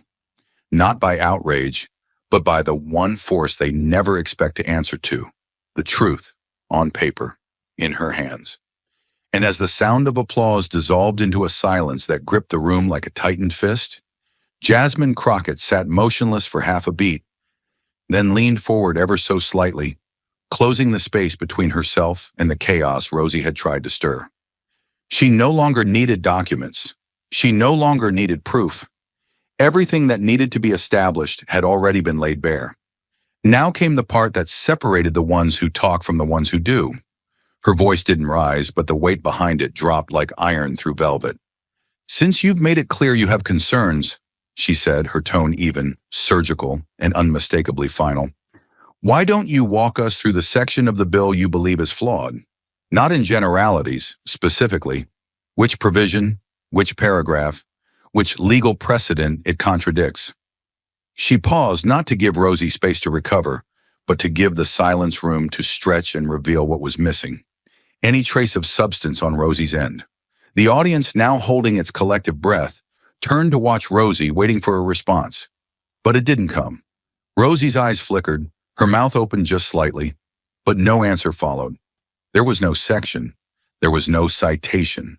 Just the slow realization, dawning across her face, that she was being asked to stand on ground she had never taken the time to understand. Jasmine didn't flinch. She didn't mock. She didn't gloat. She simply let that absence speak louder than any argument Rosie could have made. Then, her gaze steady, she continued, her voice low, deliberate, and edged with the kind of clarity that comes from a life of having to prove what should already be obvious. "Because I didn't come here to trade sound bites and insults. I didn't come here to perform." She leaned in just enough to make sure every word landed. "I came here to legislate, to fix what people like you misunderstand from a distance, to write laws that outlive this noise." It wasn't just a line, it was a line in the sand. Rosie hadn't simply lost the argument, she had been disqualified from it, not by attack, but by invitation. And her silence in that moment said everything Jasmine didn't need to repeat. And as Jasmine's final declaration, "I came here to legislate," settled over the room like a thunderclap that refused to echo, the silence that followed was no longer neutral. It had weight now. It had shape. It pressed against every corner of the studio, against the cameras, the monitors, the heartbeat of a live audience that realized they were no longer watching a political segment. They were witnessing a reckoning. Jasmine didn't flinch in the silence. She didn't shift. She let it sit, as if waiting to see if Rosie would try, even now, to claw back a fragment of authority. But nothing came. And in that stillness, Jasmine Crockett leaned in. Not for effect, not for drama, but to deliver the blow that had been sharpened across years of experience, years of being underestimated, interrupted, dismissed. This wasn't revenge, it was correction, a long overdue rebalancing. Her voice didn't rise. In fact, it dropped slightly, the way a final sentence does when a judge reads a ruling. "Here's the reality, Rosie," she began, the name spoken without venom, but with something far colder, certainty. "While you were composing tweets that misquoted laws and stirred outrage without substance, I was in committee hearings, writing real legislation that affects real people." The contrast hit like a gavel. "While you were sitting behind a microphone, simplifying pain into punchlines, I was sitting beside defendants who didn't know if they'd see their children again." She paused, not to dramatize, but to let the distance between performance and purpose make itself clear. "You crafted controversy for ratings. I crafted legal arguments to save people's lives. That's the difference." She didn't blink as she continued. "When you were acting outrage for cameras, I was studying precedent, examining rulings, building frameworks that could withstand judicial scrutiny. I didn't memorize talking points. I authored them. Her gaze sharpened. And the truth is, every time you speak with certainty about systems you've never worked in, you make it harder for people like me, people who do the work, to be taken seriously. You drown truth in noise. You confuse attention with understanding. Then came the final stroke. Jasmine straightened her shoulders, not to assert power, but to stand in it. Her voice now carried not only calm, but momentum, something unstoppable and unmistakable. So let's be clear, she said, steady as steel. When you were writing tweets that misled millions, I was writing federal law. When you were performing outrage for applause, I was standing before judges defending human freedom. She paused again, just for a heartbeat, then delivered the sentence that shattered the studio. Experience without understanding is not wisdom. Her eyes locked onto Rosie one last time. It's noise. The words hit the studio like a sonic boom, silent at first, then explosive. For a half second, there was only stillness, as if the audience had to physically absorb what they had just heard. Then the dam broke. Applause erupted like a blast wave, raw, unscripted, and uncontrollable. People didn't just clap. They rose, they stood, they shouted. It wasn't polite affirmation. It was catharsis.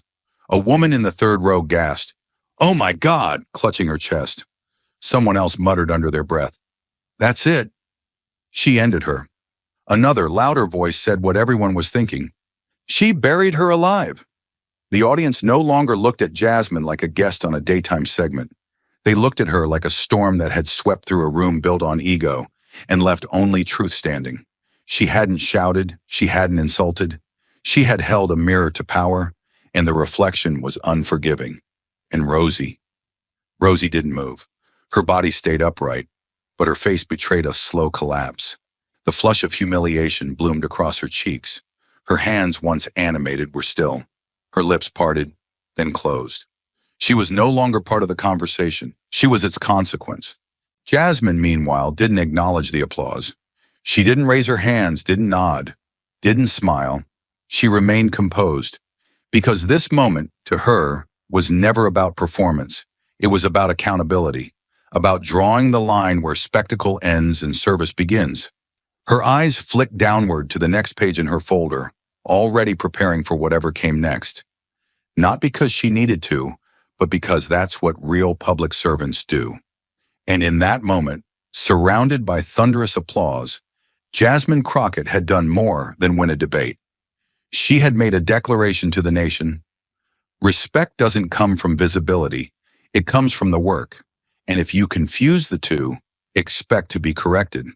And as Jasmine returned to her folder with that quiet, unshaken composure, unbothered by the storm she had just unleashed, the ripple effect was already building far beyond the studio.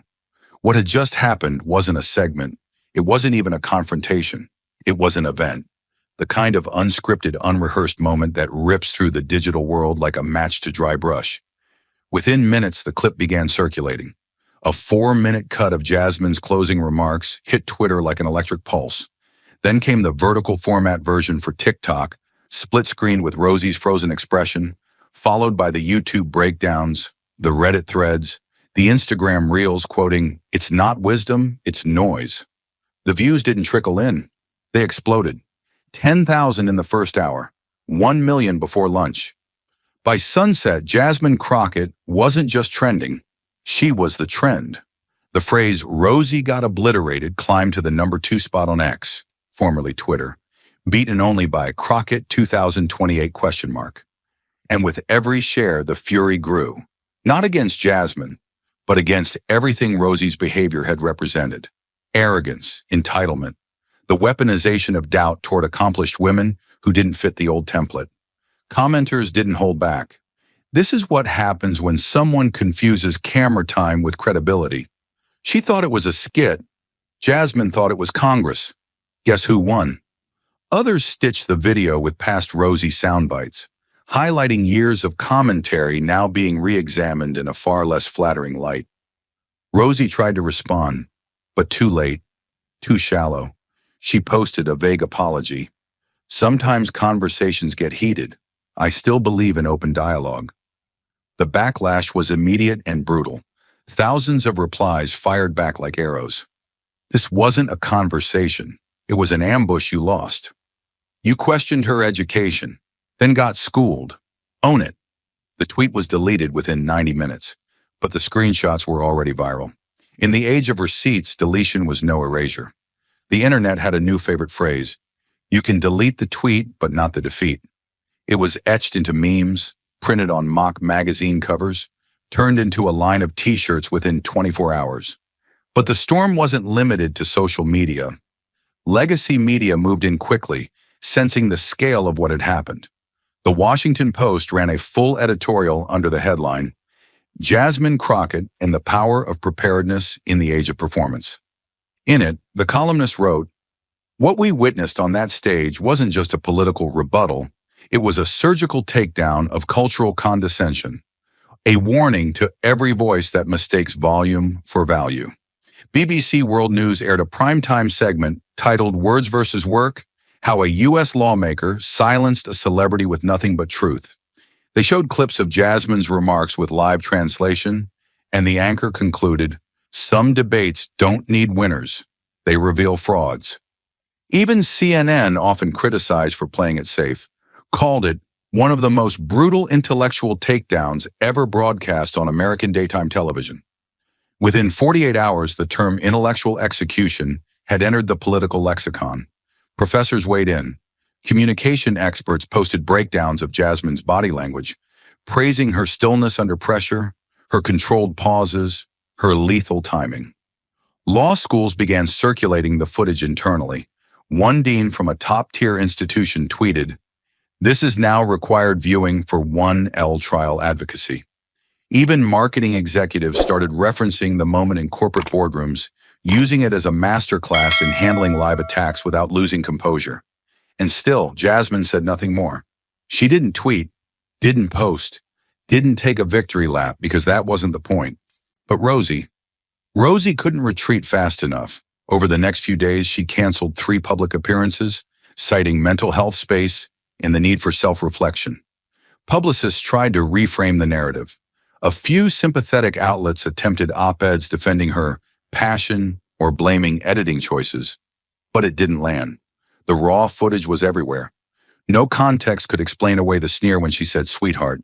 No spin could undo the moment she was asked to cite law and sat there empty. The imbalance was visible now. Jasmine hadn't merely survived an attack. She had reframed what power looks like. In real time on live television, she had turned a one-sided ambush into a blueprint for resistance.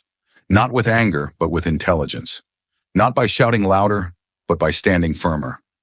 And every person who'd ever been dismissed, talked over, condescended to, saw themselves in her composure. Rosie had brought personality. Jasmine brought proof. And the internet, the media, and the culture at large had already chosen which one of those mattered more. And as the media firestorm continued to escalate, clips looping on national television, academic panels dissecting Jasmine's composure frame by frame, and think pieces flooding every major outlet, something more substantial was happening behind closed doors on Capitol Hill. The headlines were loud, but the ripple effect was louder in the halls of Congress. The next morning, as the sun rose over Washington, D.C., Jasmine Crockett walked into her office not as a viral sensation, but as a lawmaker, one whose credibility had been forged not in spectacle, but in survival. She was met by an overflowing inbox, voicemails from staffers, text messages from colleagues, emails from legislative directors. But the most important notifications came with official seals and signatures.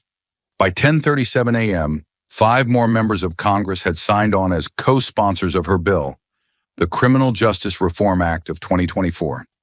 By noon, the number had climbed to 11, and by the end of the day, the count stood at 23. Some were progressives who had always quietly admired her, waiting for a moment to step forward. Others were centrists who, just days before, had kept their distance, wary of attaching their names to something that challenged judicial norms too directly. But what Jasmine had done on national television wasn't just defend herself. It was prove her mastery over the very issues they were afraid to touch. One congressman from Pennsylvania said it plainly in an email to her chief of staff. She made the bill untouchable.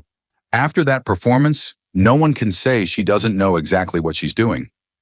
The shift wasn't just procedural, it was personal. Inside offices that once saw her as ambitious but green, staffers now pulled up the clip of her line. When you wrote tweets, I wrote law, and played it during morning briefings like it was a rallying cry. The House Judiciary Committee's chairman, once lukewarm on the bill, sent a direct note. Let's schedule time this week. You've earned it. A senator's legislative aide leaked to Politico that Jasmine's hearing presence was being reassessed for upcoming sessions, not because she had gone viral, but because she had demonstrated something far rarer than charisma: unshakable command under pressure.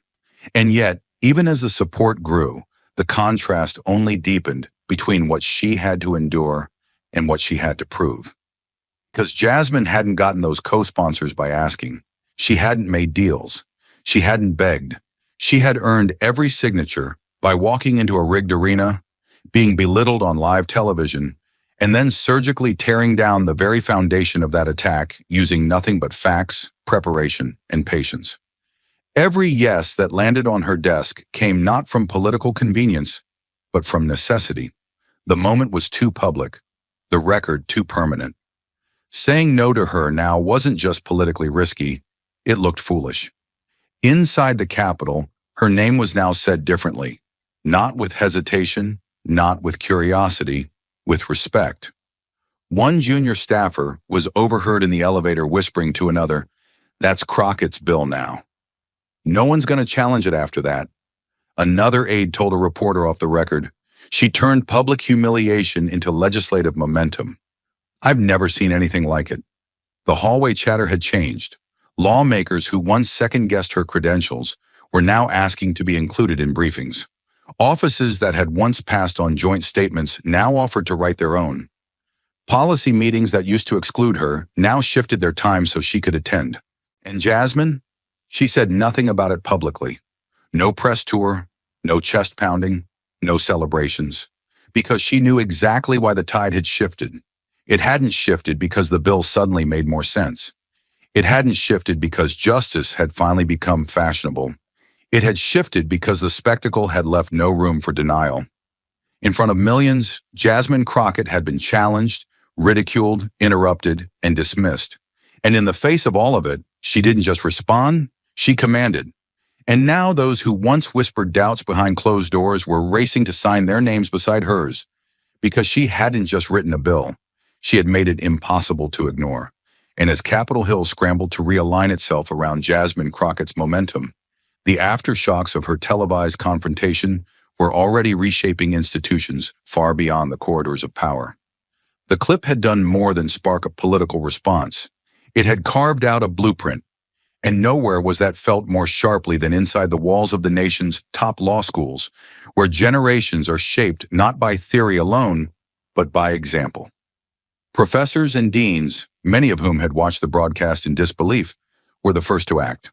Within 48 hours of the broadcast, the video had been downloaded, clipped, and inserted into advocacy and litigation syllabi. The footage wasn't just recommended viewing, it became curriculum. At Harvard Law, her alma mater, a renowned professor paused mid-lecture on appellate advocacy and said, "We were going to study a mock cross-examination today. Instead, we're going to study reality."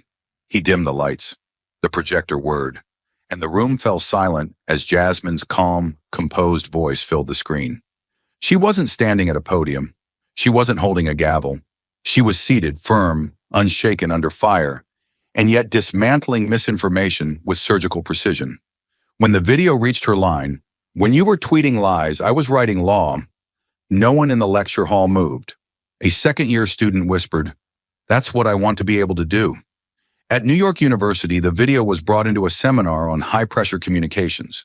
A guest lecturer from a major civil rights firm paused the clip after Jasmine asked Rosie to cite a statute. "That's the moment," he said. "Right there. That's silence. That's control. You don't shout. You don't rush. You wait, because you've already won."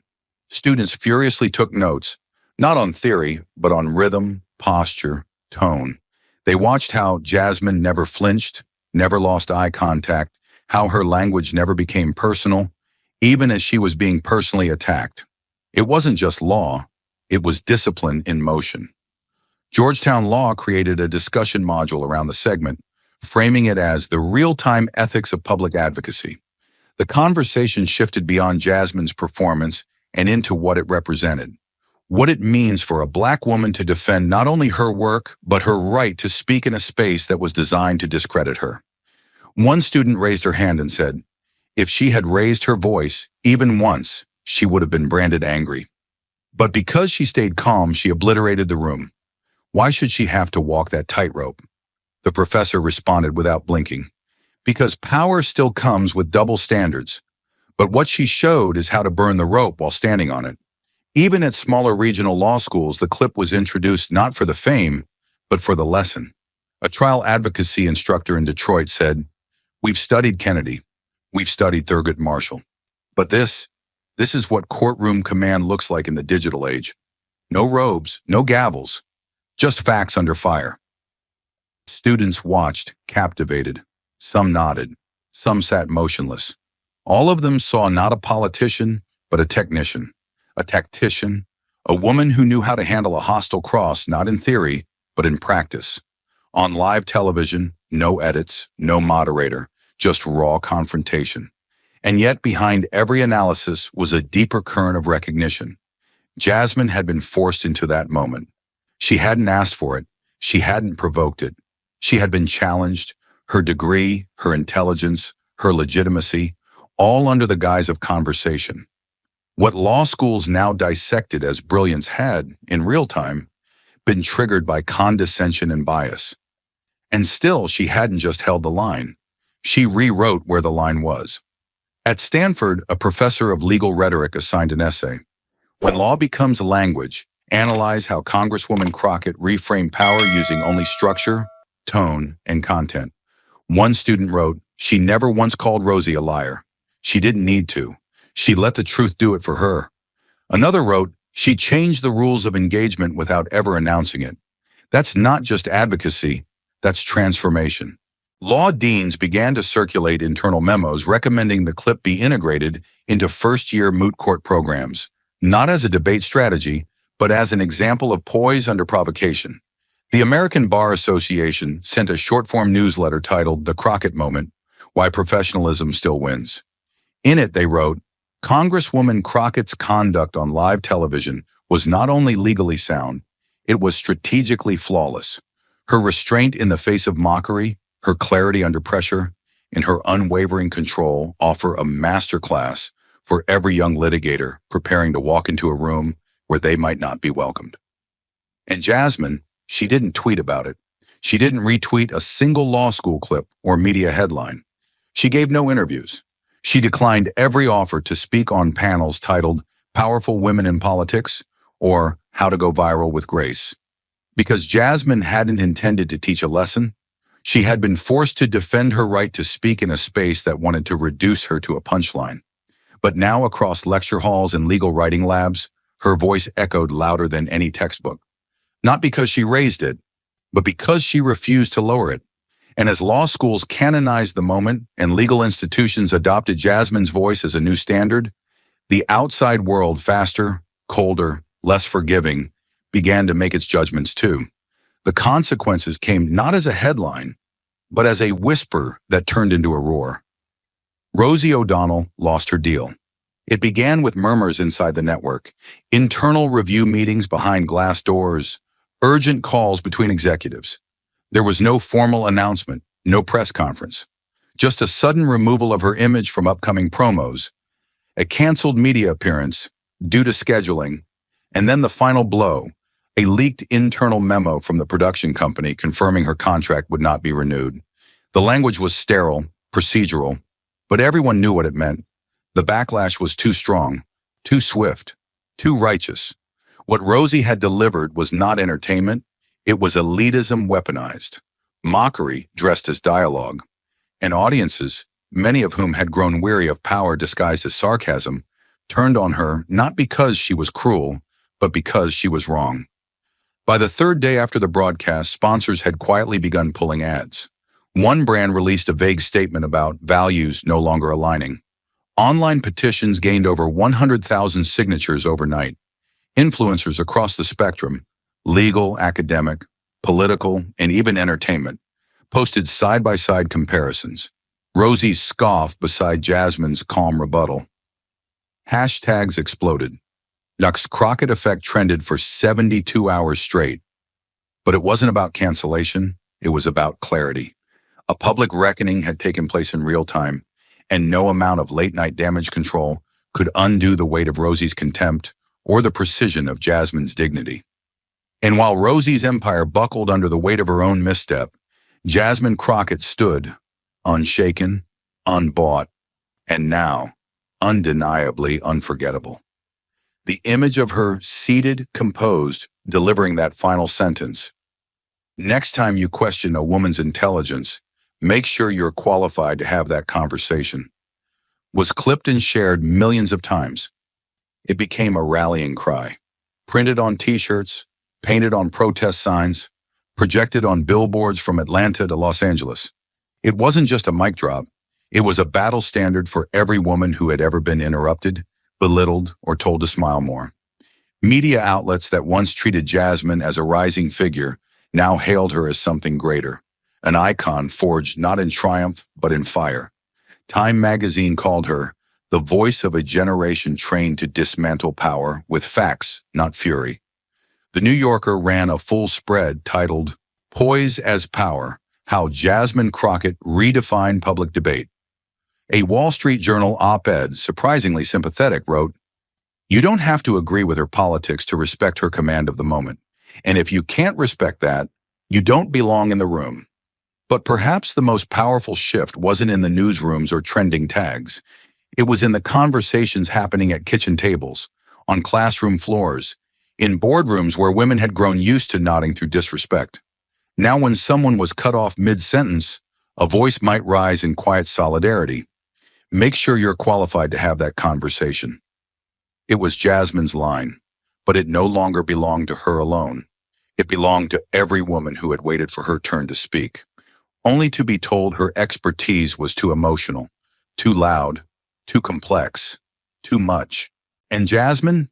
She didn't bask in it. She didn't campaign on it. She went back to work, drafting legislation, meeting with union leaders, fighting for bills that rarely made the front page. But something had changed. When she entered a hearing now, people listened faster. When she paused mid-sentence, they waited. When she cited a statute, no one rolled their eyes. Her presence, once underestimated, was now quietly mythologized. Because she hadn't just won a debate. She had exposed something deeper, a system still wired to doubt women who came prepared, to mock confidence as arrogance, and to treat intelligence like a threat, unless it came from the right face, with the right tone, in the right suit. Jasmine never adjusted to fit that mold. She broke it, and the sound of it cracking, that was the applause. In the quiet aftermath, while Rosie disappeared from front pages and Jasmine rose into them, the cultural shift remained. One moment, sharp, concise, undeniable, had become a compass. And though the cameras had stopped rolling and the applause had faded, the words lived on in echo. Next time you question a woman's intelligence, make sure you're qualified to have that conversation. And the world finally listened. And as the dust settled, not in silence, but in the quiet churn of a culture forever shifted, there came something far more powerful than vindication. A lesson, not printed on front pages or stitched into viral tweets, but buried in the trembling pause before Jasmine spoke, in the eyes of every viewer who recognized themselves in her restraint, in her clarity, in her refusal to return cruelty with chaos. That moment had started as a public ambush, but what emerged was a parable about dignity in the face of calculated humiliation. A lesson not just about winning, but about how we win and who gets told they're not allowed to. Because Jasmine Crockett had not just defended herself. She had redefined what it looks like when a Black woman walks into a room filled with doubt and instead of shrinking, decides to teach. She did not raise her voice, she raised the bar. And in doing so, she exposed something deeper than Rosie's arrogance. She laid bare the scaffolding of a system that still whispers, "You don't belong here," no matter how many degrees, how many laws written, how many hours prepared. Jasmine didn't just confront the insult. She metabolized it, transformed it, and handed it back as a mirror. The real lesson wasn't that Rosie fell. It was that Jasmine never needed to push. What shook viewers to their core wasn't just the power of Jasmine's argument. It was the restraint she showed in delivering it. That calm, that stillness, that readiness. It reminded everyone watching of the silent burdens carried by people who are forced to earn every inch of respect, again and again, in rooms where others are handed it by default. It was the reminder that some are born into conversations, while others have to fight just to be heard in them. And in that studio, on that day, Jasmine didn't just demand to be heard, she made listening unavoidable. What the world saw wasn't just a woman standing her ground, it was a woman carrying generations of inherited dismissal and refusing to flinch. Every time she waited, every time she didn't interrupt Rosie, every time she responded not with rage but with receipts, she became a symbol of something far bigger than politics. She became the embodiment of what happens when knowledge becomes armor, when grace becomes resistance, and when being underestimated becomes a tactical advantage. But perhaps the most human part of it all was this. Jasmine didn't fight for applause. She wasn't interested in takedowns. She fought because she knew what was at stake wasn't her ego. It was the precedent.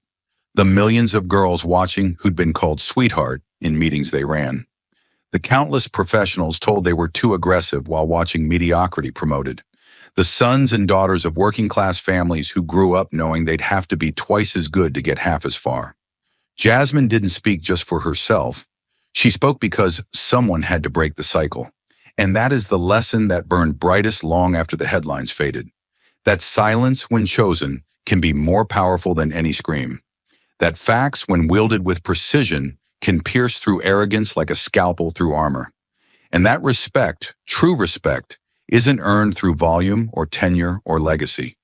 It's earned through clarity, through preparation, through refusing to perform rage and instead commanding presence. But the real heartbreak, the real drama, was not that Rosie underestimated Jasmine. It was that the world expected Jasmine to take it, to laugh it off, to play along. That's what made her defiance so surgical. It wasn't loud, it wasn't flashy, it was measured. And that precision, that discipline, is what crushed the old narrative and forced a new one to the surface. One that no longer asked women like Jasmine to prove their worth, but finally began asking why they were ever doubted in the first place. She taught us that sometimes the most radical act is not to shout, but to show. That the most unforgettable moments in history are not made by those who speak first, but by those who speak right. And that in a world so quick to reward spectacle, there is still unmatched power in a truth calmly, irrefutably delivered. And for every person who had ever been spoken over, misnamed, talked down to, or dismissed for being too smart, or too serious, or too prepared, this was not just a moment of catharsis, it was a signal. A confirmation that the tides are shifting, that composure is not weakness, that precision is not arrogance, that you were never too much, they were simply not enough. Jasmine Crockett didn't win that day because she was the loudest. She won because she was undeniable. Because when truth and dignity stand side by side, no insult, no matter how rehearsed or smug, can survive their shadow. And that's the lesson the world now carries forward. Engraved not in law, but in memory. When you walk into a room that was never built for you, don't ask for space. Emotions still hung in the air like smoke from a cannon blast. Raw, metallic, unforgettable. But Jasmine didn't step back. She stepped forward. Her voice, though calm, struck with the sharpness of steel on stone. "Let me be clear," she said, locking eyes with the camera, as if daring the nation to look away. "This isn't about me winning a debate. This is about who gets to speak truth and who gets silenced for it, about who gets labeled angry or naive for daring to demand justice." The crowd leaned in, not just those in the studio, but millions watching from living rooms, classrooms, break rooms, from every place where the voiceless had ever been told to sit down and wait their turn.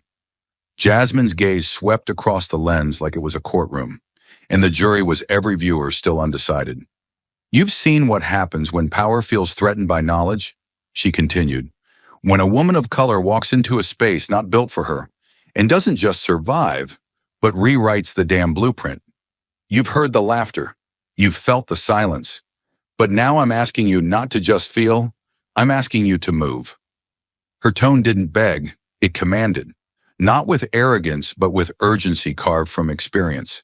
If you've ever been told you're too much, too loud, or not ready, then this moment belongs to you. This bill, this fight, this future. It's not mine alone.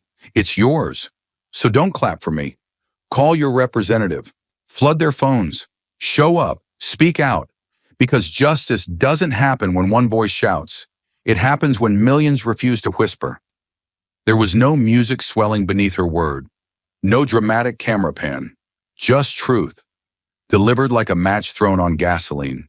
And in that instant, Jasmine Crockett wasn't just a congresswoman or a lawyer.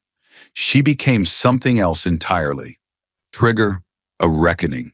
A call to every teacher tired of underfunded classrooms, every mother afraid of a broken justice system swallowing her child whole, every worker told they're lucky just to have a job. She spoke, and the silence shattered, not with noise but with momentum. A movement didn't begin that night, it accelerated.